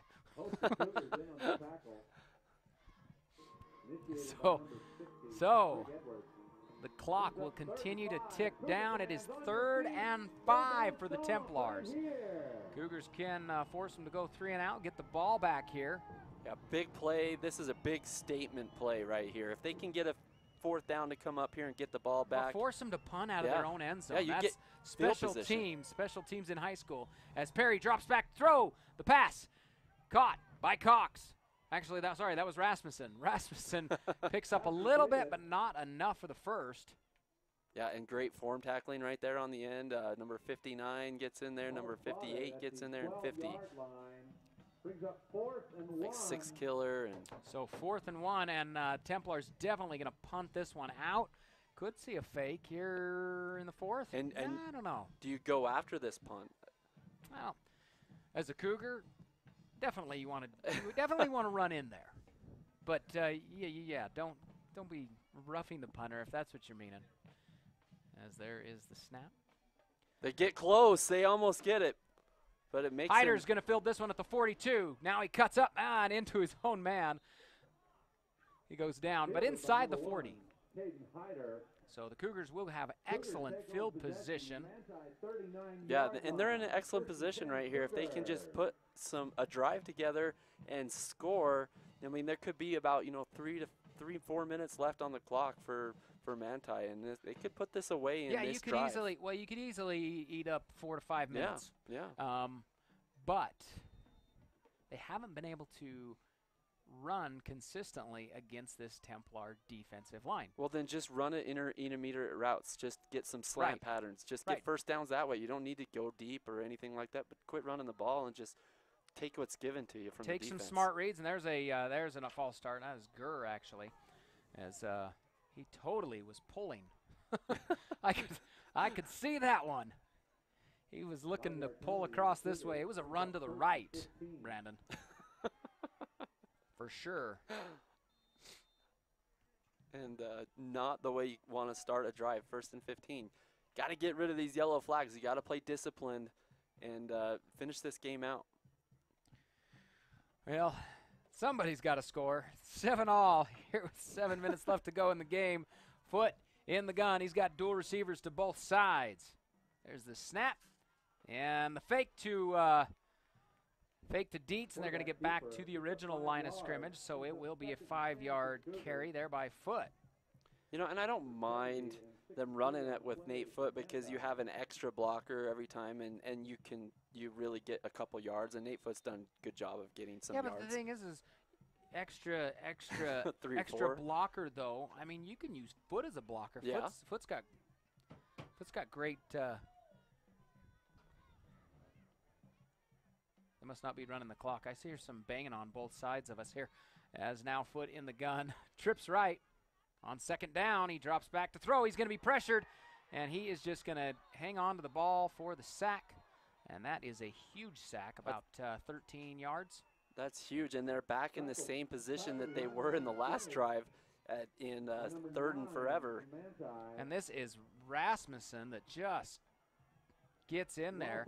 That's the second time he's come in. Yeah, Rasmussen and Mullins both there on the sack, but Rasmussen, he is just a player now. I mean, he can.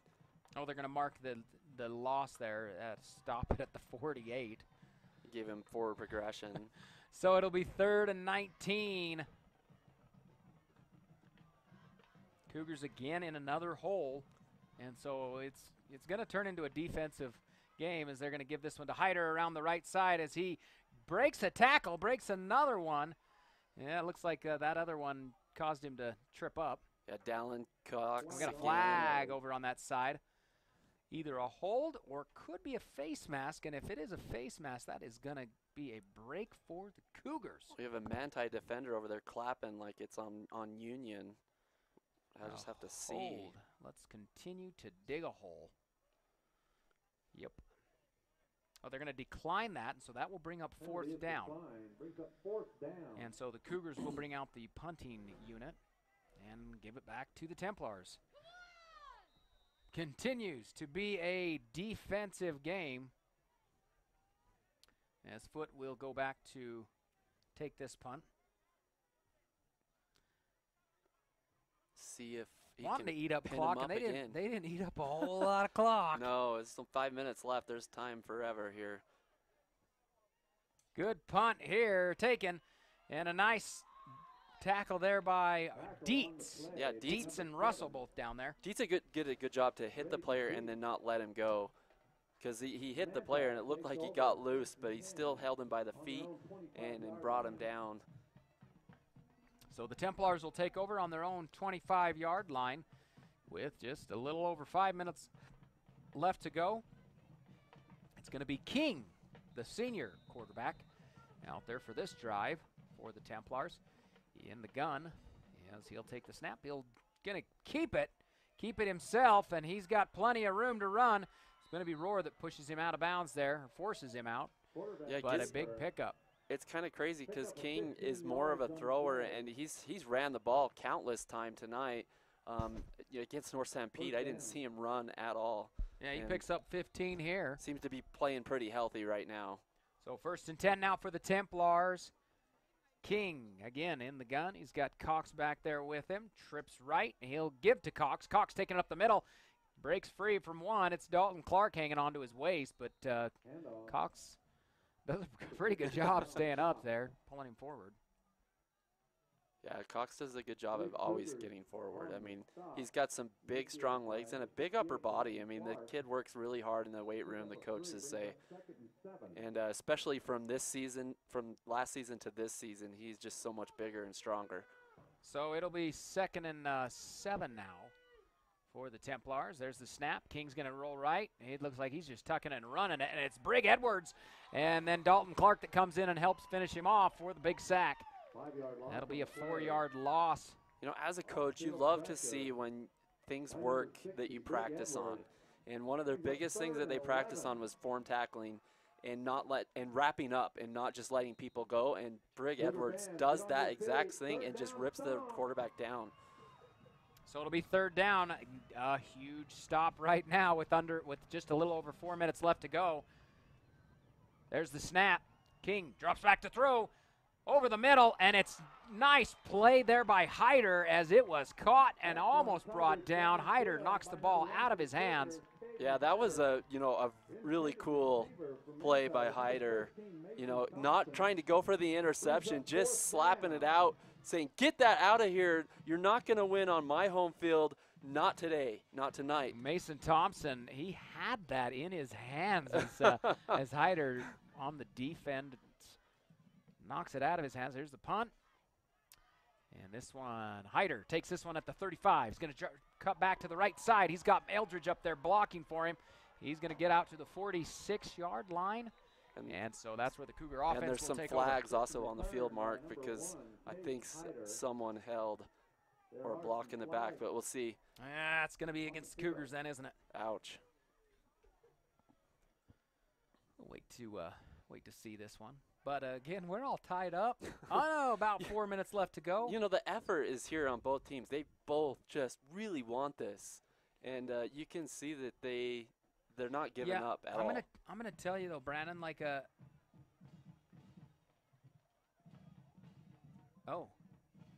can't remember what that one is. It's like a. What did he make? I didn't see it. I think it's the use of the helmet.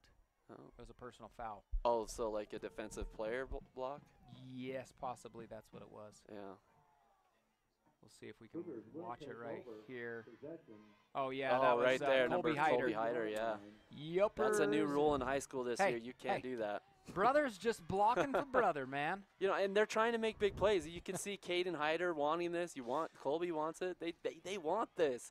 You know, Matt Labram has got to this point so many times. They want to go on. They want to continue and make a run in the playoffs. And so, you know they want it. Foot in the gun. With the snap, he's going to hand this one to Eldridge. Eldridge trying to find some blocking. It looks like he's not going to get anything back or anything additional, just back to the original line of scrimmage there. So it'll be 2nd and 10 as we go under the 4-minute mark. Yeah, Manti on the other side, they also think that they can make a deep run in this tournament because they finally got a lot of their guys back and feel healthier than they have been. And you know, they're used to winning. In 2010 and 11, they actually took the whole thing in one state. So they're looking to get back to that point. And so Foot takes the snap again, he's going to fake it to Eldridge, keep it himself, and look at that. Picks up decent amount of yardage, out fairly close to the first down marker. Looks like they're going to give him 9. And now I think we have a timeout. Yeah, we're getting to the time now where you're not much time left to score, and you have a long way to go. This might go to overtime. Heard a couple of whistles. That's why I thought the timeout, but no. No timeout. No timeout as we watch this L&L replay. Foot. Can you sense overtime, or is it going to happen? Is it going to end in this possession? I think somebody's going to score. Right. Somebody's going to score. I'm feeling overtime. I'm just going to go with my gut. It's Boone Latham, the freshman, as he takes this one upfield across the 40. But 2 really good plays in a row where the offensive line blocking, getting some good pulling and making some yards. Look at the freshman quarterback fake this one to his running back. He's going to follow his big man, Mason McGlory. Had Mason McGlory picked up his block, who knows how much more yardage he might have gotten. Who's number 62? Because he made a great block to make that play even happen. That's Shaden Bastion. Unless it was 63 again, because it was 62. It was for sure. Yeah. There's the snap. And Foot's going to fake it to Eldridge, and he keeps it himself. Oh, and he no, he lost lost the ball. And it's into Templar's hands. That is Thompson. And so Foot loses the ball, and the Templars take over at their own 48-yard line. You're going to watch this L&L replay here. The line was finally starting to block. They were getting really good yards, and then that just happens, and that's just a killer. But on the 50-yard line, still a long way to go for Manti. Well, Utah State University Unibasin offers a wide array of associate, bachelor's, master's, and doctorate degrees. Students can get the degrees by if they need to land the job they want, earn a degree in business, education, nursing, natural resources, science, and many more areas of study. You can visit unabasin.usu.edu for more information. As this is King. King, going to just throw this one away. To learn more about degrees and programs that can lead to a rewarding career, call 435-722-1700, Utah State University. Also, Ashley Regional Medical Center, they welcome their Dr. Tyler Moore, orthopedic surgeon, Dr. Moore, joining them in August. Did an additional fellowship year-long special training in sports medicine. And Union just made a costly mistake again and roughed the quarterback after the play, hit him a little bit late, personal foul. So Templars now with a little momentum, quickly to the line of scrimmage. 2 minutes left to go here as King will take the snap, gives it off to Cox. Cox going nowhere. Handoff up the middle, number 16 down. Jones Paint and Glass sells founded in 1938, celebrating 80 years of business and a proud sponsor of your live coverage of local high school sports. Whether you're building a new home or remodeling, Jones Paint and Glass can help you create the home you want with new windows, doors, paint, and so much more. Also, we've been enjoying your L&L Motor replay. They're offering the widest scale of automotive needs under one roof: tires, wheels, accessories, tint, repairs, etc., etc., etc. As King handing this one off to Rasmussen, he'll pick up 5. And Easton Roar, again, making a big play that didn't make it go anywhere. And, you know, the defense is coming up huge again, and they've been having to do that all game long. And Union defense is strong. And they've been all year. They've been pretty consistent, you know, playing defense. As, you know, DeCall does a great job of calling up here in the booth, as we've been hearing them all night. So the timeout will be taken with, it'll be 3rd down, 1:26 left to go. And we're going to go take a quick break ourselves.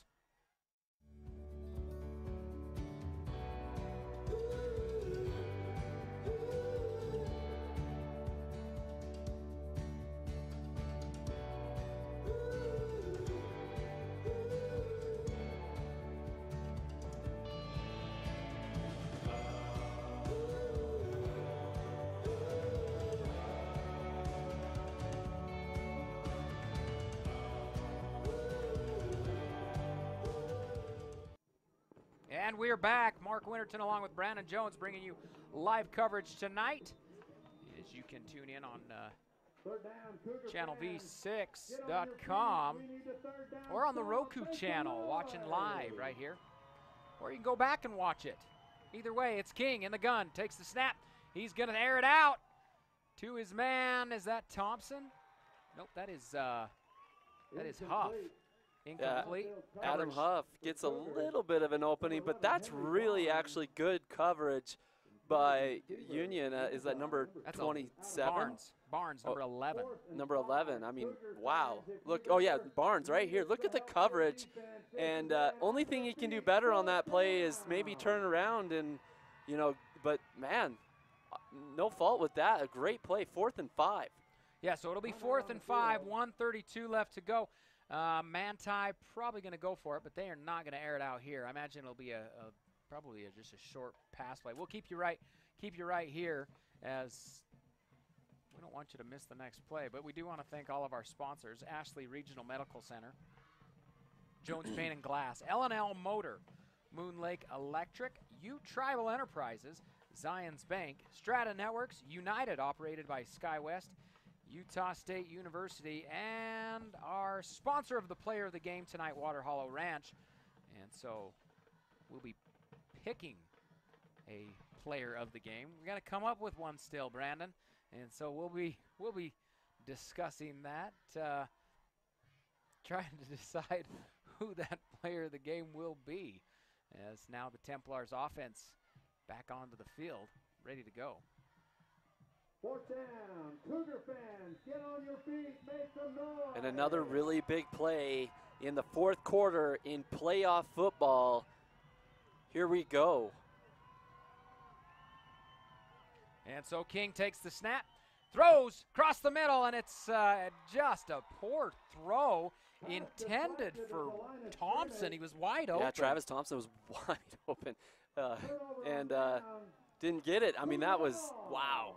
Well, Hyder was there on the coverage, but you could see no rush in Hyder as he saw that ball released. It was short to the ground. And so the Cougars, with 1:20 some odd seconds left to come down the field, we'll see what happens. You could see both coaches on that play, and one of them, like, fell down to his knees like, oh, we should have had that one, and the other one was like, yes, go for the defense. I mean, they're so invested right now. There's so much, you know, it's so tense right now. I could just feel it in the booth. Well, 7-7. 7-7. It's Boone Latham, the freshman, in the gun. There's the snap, the fake. He's going to keep it himself, running up the middle. He's close to another first down. I think he's got it. They're going to mark it right at that first down marker. We'll see where he... And those were the plays that were working in that last drive before they fumbled. Short. I think he's just an inch short just from looking at the chains. Ooh, second and... Oh, is it first or second? It's first down, yeah. Hey, gave him a first. Here's the snap. And Latham again keeps it himself. He'll get 3 yards on this one. Yeah, they're going right back to what is working. If it ain't broke, don't fix it. I know how that fumble happened on the last possession, but you're finally getting all your blockers in the right positions, and things are working out well. Boone Latham still in there at quarterback. He gives to Eldridge this time, and Eldridge busts it up the middle for another first down. And so the offense moving on the ground. Yeah, moving the ball. And, oh, wow, 50 seconds left. I mean, hey, we may have to rely on Miles here as we'll see what happens. They've got to throw a pass here eventually. I mean, Latham in the gun again. He fakes it to Eldridge. He's going to keep it himself again up the middle, and he'll pick up another 5 yards. And we're down to 45 seconds. Cougars going to call a timeout now? How many do they have? Let's see. They've got two. Yeah, and for so sure. They'd have to. It's 38 seconds left. This is crunch time. You've already missed a field goal already. I don't know if you want to go to that point again, but I mean, if you get close enough, then you have to attempt it. But well, I love the play calling here. You got the freshman out there. He's a little quicker of a runner than Foote. I love Foote's ability to lead the team, but you're in crunch time. They're just wanting to run. There doesn't look like they want to pass at all. They haven't had a whole lot of success passing in the sense that interception. Yes, they had the long bomb to Caden that had a nice pass play there. I think that one ended up leading to a score, but yeah. Yeah, if Boone Latham makes a winning drive here, I'm going to give him player of the game. But you can't also forget the offense and defense of Caden Hyder. I think Caden Hyder's definitely been one of the leaders tonight for this and when Cougar team. You need leaders to step up in playoff moments, and I think Caden Hyder has really done that and more this tonight. I mean, he's made, I bet he's the leading receiver with like 14 receptions. So doing a really good job. Wildcat formation as they bring Dietz in motion. Latham will fake it to him. Now it's downfield pass caught by Rohr. Rohr coming upfield, and he's out of bounds down to the 24-yard line. Yeah, Adam Huff makes the tackle. I almost thought that Easton Ward was going to try to hurdle him. He thought about it for a second there, Mark. Well, and it's illegal in high school. Oh, so come on. Great block there on the L&L motor replay. I know, but here's Rohr. He remembers right then, oh, I can't jump anybody. It's illegal. Down to the 24-yard line. It's first down. The Cougars with 30 seconds left.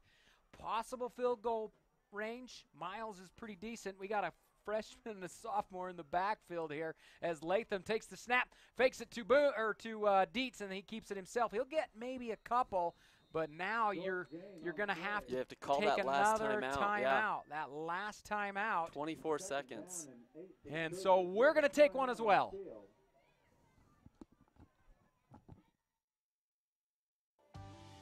Utah State University puts higher education in reach whatever your path may be. Whether you want to move to Logan or Price for a traditional campus experience, or save on living expenses and stay in the Uinta Basin, USU makes earning a college degree possible. As an Aggie, you'll gain skill sets to pursue the career that you love and that will make an impact. And no matter where you attend, your diploma will have the same 3 renowned words: Utah State University. And we are back. 24 seconds left to go here in this ball game. Tied up 7-all. Cougars at the Templar 23-yard line. It's going to be second down, but again, not a whole lot of time, so you got to put it through the air, and so Foote comes back in. And you cannot take a sack. Foote, I mean, he's been taking sacks pretty much all game long. You got to get rid of the ball if it comes to that. So 24 seconds. And so in the gun, Foote drops back to throw. Does he got time? He does. There's the pass thrown. It's going to be picked off. Templars coming back. 20. He's still on his feet. 20-yard line. Across the 25.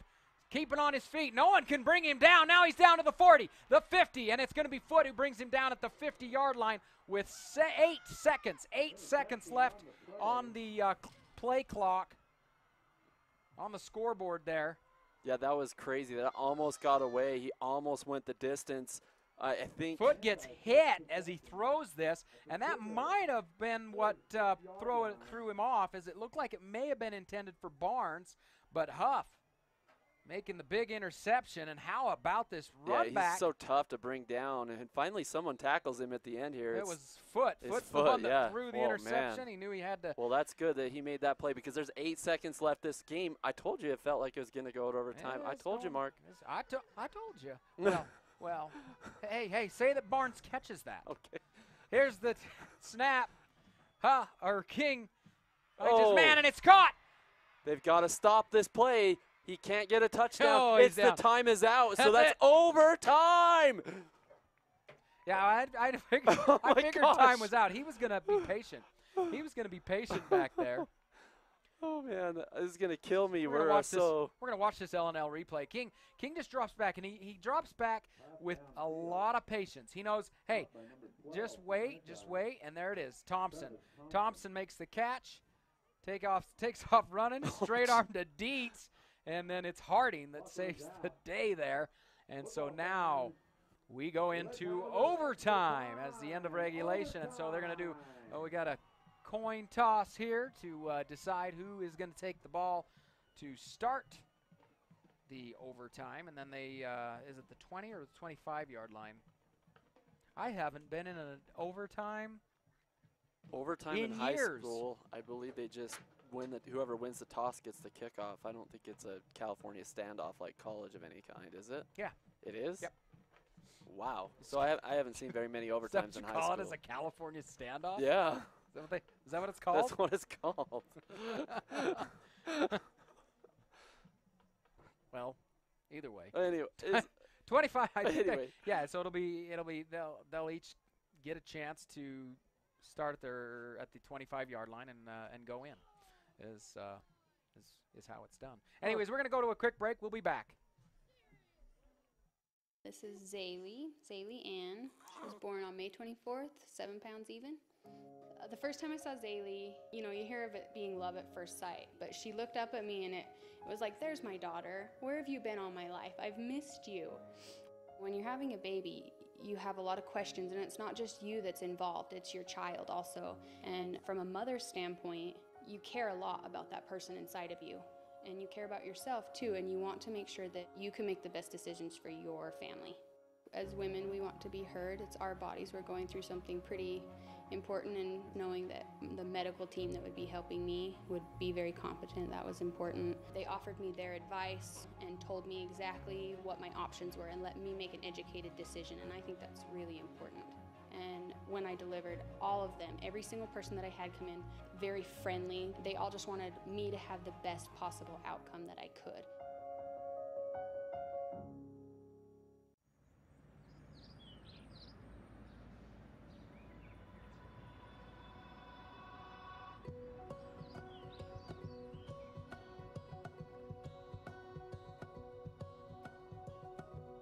Here at Stewart's Marketplace, we are pleased to announce that we are now carrying certified Angus beef. Team that up with our Smithfield prime pork, and Stewart's Marketplace has the best beef in the basin. So come on over and check it out. It's a cut above the rest. At Moon Lake Electric, we are a locally owned cooperative with a deep history of providing dependable and affordable electric service to its customers for over 75 years. With a state-of-the-art electrical system, we are setting a standard for excellence in the electric utility industry. We are proud to call this place home, and we are happy to support our local schools and athletes. Find and like us on Facebook for energy-saving tips. Moon Lake Electric, keeping the power on. Hey you! It's the moment you've waited all year for. The Corn Maze is open again in Bluebell. Your favorite fall activities in one place. There's a pumpkin patch, kettle corn, goats, pumpkin cannons, spooky trails, 70-foot bounce pad, the witch's house. So go to www.bluebellcornmaze.com or look up Bluebell Corn Maze on Facebook. Head to the Corn Maze at Water Hollow Ranch, located in Bluebell, where getting lost means finding fun. When you need windows, doors, bathroom glass, or paint, Jones Paint and Glass can help. With over 80 years in the industry, we're Utah's go-to expert for paint and glass. We offer beautiful, energy-efficient Jones Paint and Glass windows, as well as Anderson and Marvin windows and doors. We also offer top paints like Benjamin Moore and PPG Pittsburgh paints. Whether you're remodeling or building from scratch, Jones Paint and Glass has you covered. When you hear the crash.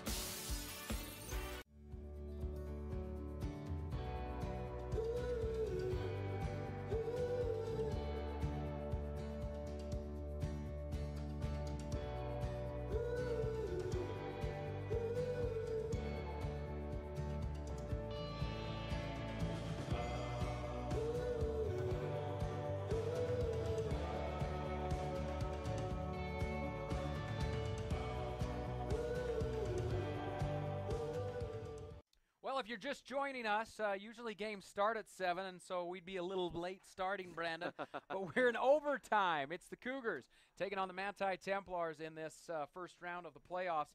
And an overtime, 7-all, as the captains out there to decide who is going to get first take on the ball. They'll start at the 25, and you want second take. You want to show that you can stop them and then maybe have that option to kick a field goal. Here is Caden Hyder, Colby Hyder, Brig Edwards, and Loney Latui out there for that coin flip with the captains for the Templars. And I'm not sure who it is. I can see Rasmussen. That's actually the only one I can see as far as numbers. I think number 50 there also. There's the flip. It looks like the Cougars. Looks like they're talking to the Cougars, so they must have won the toss. But it looks like maybe they're deciding which goal they want to defend, so maybe the Templars won the toss. Huh. Templars won the toss.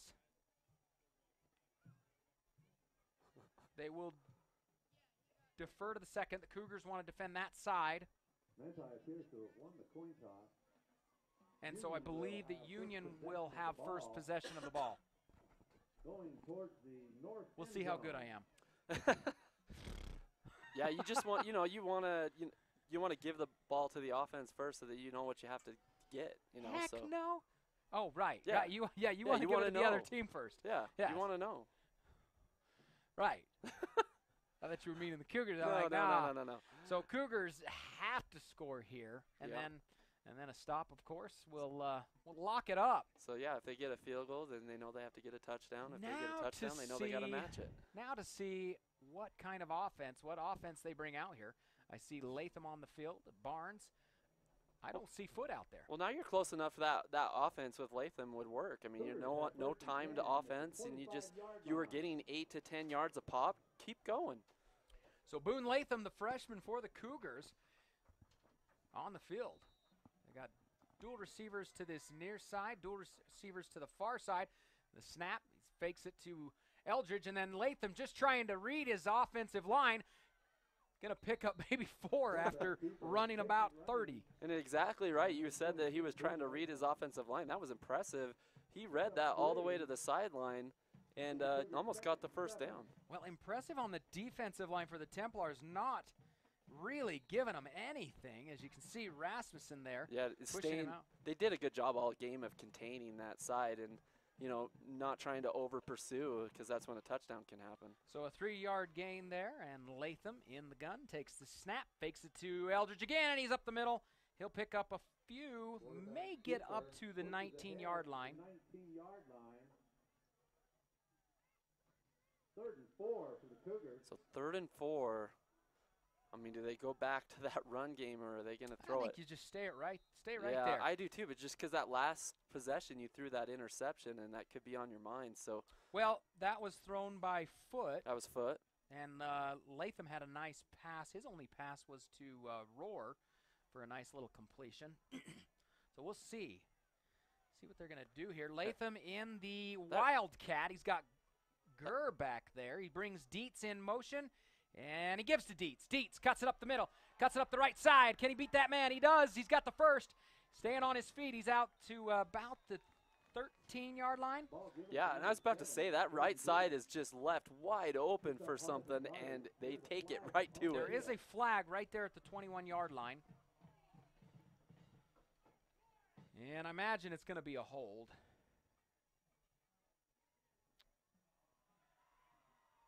And that's a big hold right there. That hurts. Yeah, because that means it's going to be like 3rd and 9. No, See a holding 10-yard 10 yards, penalty, so it'll 14. be third and about 16 yards. Third and 16 now. Brings it out further. Ouch. And so they're going to bring in a little bit of a substitution here. Ryan Russell, Barnes. And you'll bring back Foot Cruz in comes if you in need to and Foot, throw. and Yeah. Foot comes out to throw the ball. So it'll be third and 16. Just get a little bit back so you can possibly have a fourth and short or even get into field position. You don't want to go for everything. Tight formation on the left side. They put Hyder in motion. And oh, wow. bats the ball on the pass. He's throwing it forward, so that's not going to happen. But that was really good. Well, what happened? That was a good blitz by Manti. On the offensive line there? Well, they brought the house. Everybody came in. There wasn't anything going to be shutting down that defensive line there. All three, Latu, Rasmussen, and number 55, all got in there at will. So the Cougars are going to come out to kick a field goal, and this will be a 47-yarder. It is actually further, 48-yarder. This is going to be further than the field goal attempt before. So we'll see what Miles can do. Does he have the leg for this? He's got the leg. It's up. It is far enough. No, just short. No good. Oh, my. So Templars now. So, yeah, have a chance to win this. Back to the California standoff here. They have a chance to score and win this game, and I don't know if they have a kicker that can kick a field goal to win it either. But this is a lackluster of performing tonight, or offense tonight, right? Yeah, the defense has done really well. They just haven't found it on the offensive side. So and, we'll see if the Union defense can, led by Colby Hyder out there at linebacker, can shut them down. Easton Roar, then the front defensive line, they have been rock solid. And King under center brings Rasmussen in motion, gives to Rasmussen, right side. He'll get a yard. Good defense there by never the mind, Union. he doesn't get even a yard. Back to the line of scrimmage. Yeah, and the thing is the flags have just killed Union all night.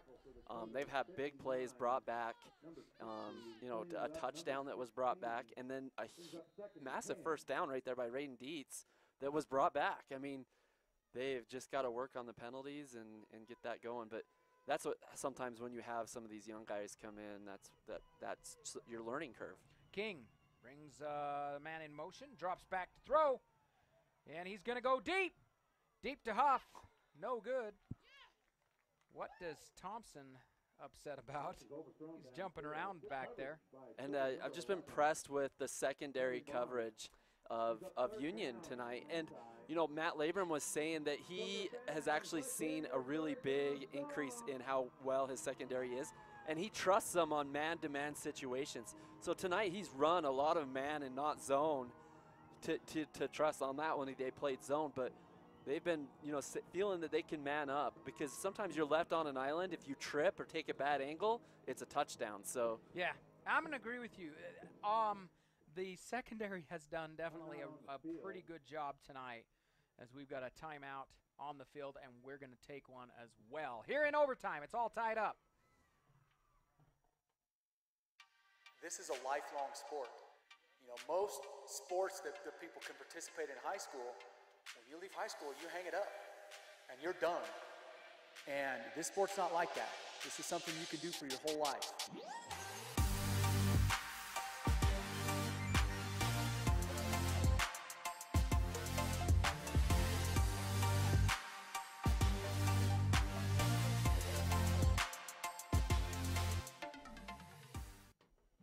Well, we're back. It's an exciting one here in Roosevelt tonight at Union Stadium.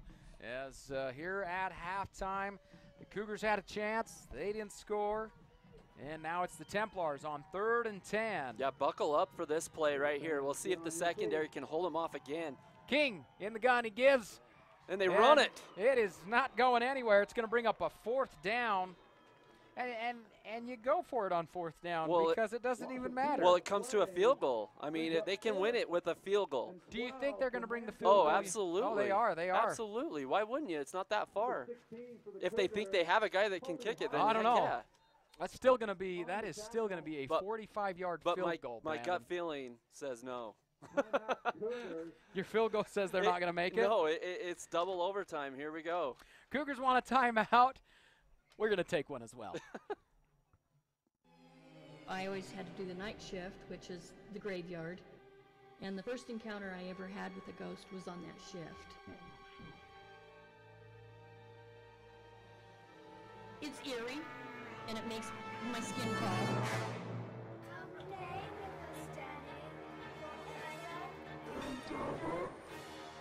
You have to try to analyze it to make it so it's not scary.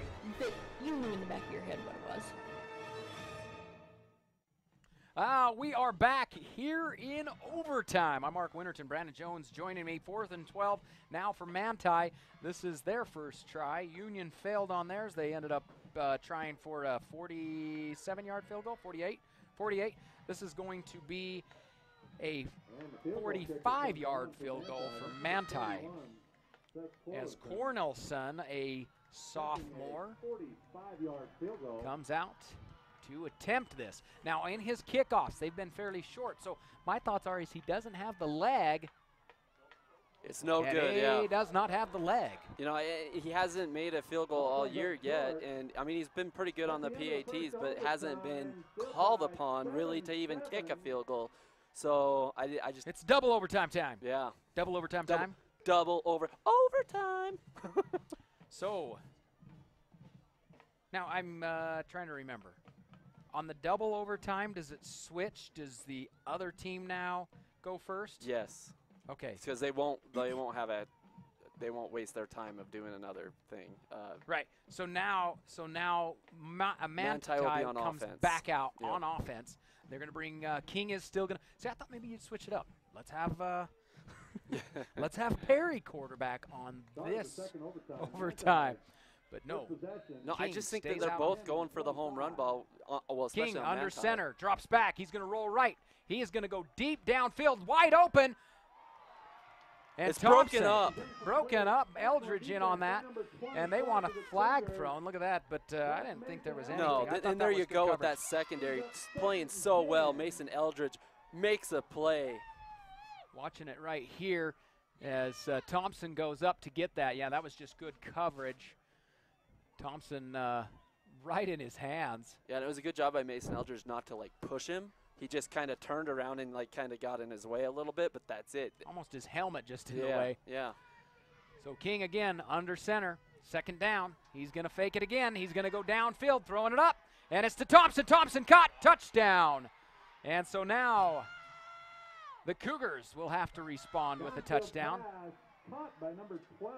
Yeah, Travis Thompson gets alone. He built some space that time from his defender, and good throw by Kyle King with the touchdown to his favorite target all year, Travis Thompson. Cornelson will add the extra point here. The Cougars come out to block this. And this is a big extra point. If he misses this. It is huge, and we'll see what the Cougars can do. They do not get a hold of it, and that is good. So 14-7, the Cougar offense will come out to take the field in this double overtime or second overtime. We're going to go to a quick break.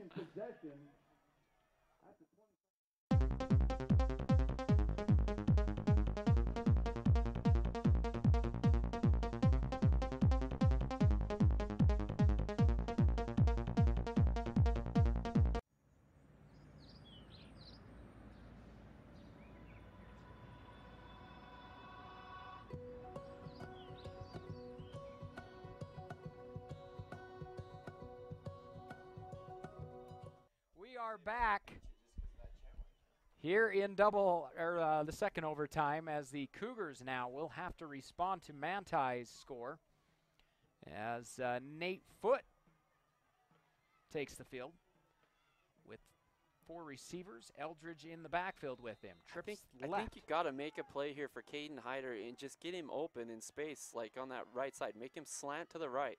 There's the snap and the give to Eldridge. Eldridge taking it up the middle. He's across the 20. Nice little run there. And playing it safe, keeping it on the ground. Yeah. Big 7-yard pickup. And now the pressure is on Union to score because Manti scored. Okay, so here's the difference. The Cougars get those blocks, you know, and you want to maintain those blocks. If you can maintain that block, like Six Killer comes through, hits the guy, but the guy bounces off, and then he's the one that gets a hold of Eldridge. You maintain that block, well, then you prevent him from making the tackle. As here's the snap. And a quick pass over to Hyder. Hyder. There, he's I got love the first that play. down, and he's inside the 10. So it'll be 1st and goal for the Cougars from the 9-yard line. If the Cougars can score here, add an extra point, we're looking at overtime number 3. And I say switch him on the other side of the field and do the same thing. I mean, you get it in this guy's hands and make him win the game for this team because he is your senior star that it's going to show up in big plays in a big playoff time. I agree with you. Him and Rohr both. Rohr, yeah, tight end. Make him huge. make him Rohr's open. out here. We've got trips left with Hyder, Rohr, and Barnes. As foot in the gun, and he goes back to Hyder. A nice block there by Rohr, and Hyder jumping it up the field. Can't get in. I thought maybe he'd race in and get in there. What I tell you, Mark, you go to the one side of the field, go to the other side of the field, go to Caden Hyder. He's hot right now, feeling it. Well, leading watch interceptions. This block by Rohr as he makes the catch. Good block by Rohr. He makes the catch, and Rohr comes in with a huge block. You don't make that, and you're going to get, tackled for a loss. So now instead you're second and goal from the 5-yard line. They're going to go trips right with Rohr. And now I reward Easton Rohr with that block and throw him a touchdown pass right in the middle. You go who's open. And Foot's going to keep it. He's going to get 2 yards here. I love his extra effort there because he's going to get tackled for a loss. Instead, he just kind of stays on his feet and keeps popping forward with that momentum. He gets 2. So now it'll be 3rd and goal at the 3. We got a kid down in front of us that is just yelling loud. He's got to be like a 12-year-old too. They've got some passionate fans here in Union. They bring in Kafusi. Tavita Kafusi leading. And that's a touchdown. Touchdown for the Cougars. And so Miles now will come in to kick the completely important extra point. Mason Eldridge just does a great job. And the offensive line blows that up right there on the defensive line and just pushes it in. Great play. All comes down to a PAT right here to tie the game and to go into triple OT, which I feel he'll make it. This is in his wheelhouse. It's such a nerve-wracking situation here, though. Cougars going to go for 2. What? They are. They are going for 2. They're going to go for the win here. They've got Foot in the backfield with Dietz. It all comes down to this, Mark. This is so huge, and a timeout is called by Manti, I believe. And so Manti wants a timeout. You know what? I want a timeout, too. We're going to take a break, too. 14-13. Cougars going to go for the win. We'll be back after this break. Here at Stewart's Marketplace, we are pleased to announce that we are now carrying certified Angus beef. Team that up with our Smithfield prime pork, and Stewart's Marketplace has the best beef in the basin. So come on over and check it out. It's a cut above the rest. At Moon Lake Electric, we are a locally owned cooperative with a deep history of providing dependable and affordable electric service to its customers for over 75 years. With a state-of-the-art electrical system, we are setting a standard for excellence in the electric utility industry. We are proud to call this place home, and we are happy to support our local schools and athletes. Find and like us on Facebook for energy-saving tips. Moon Lake Electric, keeping the power on. Well, if you're just joining us, it is the Cougars that get in on a Mason Eldridge run up the middle. And so 13-14, they are choosing to go for 2. Going for the win here in the second overtime. 2-point conversion wins it for them. If the Templars stop them, the game, well, is over either way. Yeah, this is either way, the game's over. All right here. Yeah. This is it, man. This is it. Foot in the gun. He brings Hyder in motion, takes the snap. He's going to roll right. He's got blocking, and it's all open. It's Roar for the two-point conversion, and the Cougars win. Man, that was awesome. Eastern Roar with the touchdown. Totally threw him off. The Manti, we're going to watch this replay. Manti had no idea. They completely pulled that side. Thompson knew he had screwed up and came back. I told you, like, when he made that block for Caden Hyder on that last play, you reward that guy. You go to Easton Roar, you get the touchdown, you go for 2, you win it all. Oh, my. They're advancing in the playoffs, and this is just awesome for Union Cougars.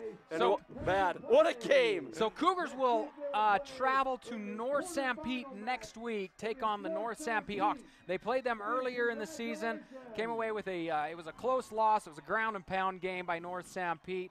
Cougars getting the win tonight, and it all came down to the two-point conversion, a little bootleg fake to the right, throw back to the left to Eastern Roar, wide open. Yeah. We needed 5, two overtimes to do it. But. We have a player of the game to reward. We gave it to Eastern Roar last week against Morgan. Eastern Roar has been big game in and game out. But another guy that has also been huge this year, and we have not rewarded him because he's always been the next guy in line, and that is Caden Hyder. Caden Hyder was a big playmaker tonight. He made some nice plays down the stretch. He had a nice pass play that set up their touchdown. And so 2 bubble screens right there on the right side, the left side, and they got him within the one, and then they punched it in with Eldridge. But, yeah, I agree completely. Caden Hyder's a stud. I actually reffed with him the other day, and just a stand-up kid. I mean, he's so strong and aggressive on the field, but quiet kid when you talk to him, and so respectful. He deserves this, and Union deserves this. And what a game by Manti to come up here. No fault on them. They put up a good game. They put up a really good game. It was a fight. It was a dog fight the entire game, and it was 7-7 in the end of the fourth quarter. And what's the score now? 14 to 15. What do you mean that's the score now? 15-14, Cougars win. Big thanks to all of our sponsors, Tribal Enterprises, Zions Bank, United operated by SkyWest, Strata Networks, Utah State University, Ashley Regional Medical Center, Jones Paint and Glass, L&L Motor, and Moon Lake. And, of course, our player of the game, sponsored by Water Hollow Ranch, Caden Hyder, getting a couple of tickets to the corn maze at the Water Hollow Ranch. Thanks for listening. We're going to play some highlights. No? Maybe? Yes? Yeah, well-deserved game. If you want to watch some highlights, you go back and watch this. Yeah. Great game. Cougars get the win here in overtime, second overtime, 15-14, with the two-point conversion to win it. Going for the gutsy call, Coach Labrum. It was intense here in the booth. I mean, it's just amazing that he made that play.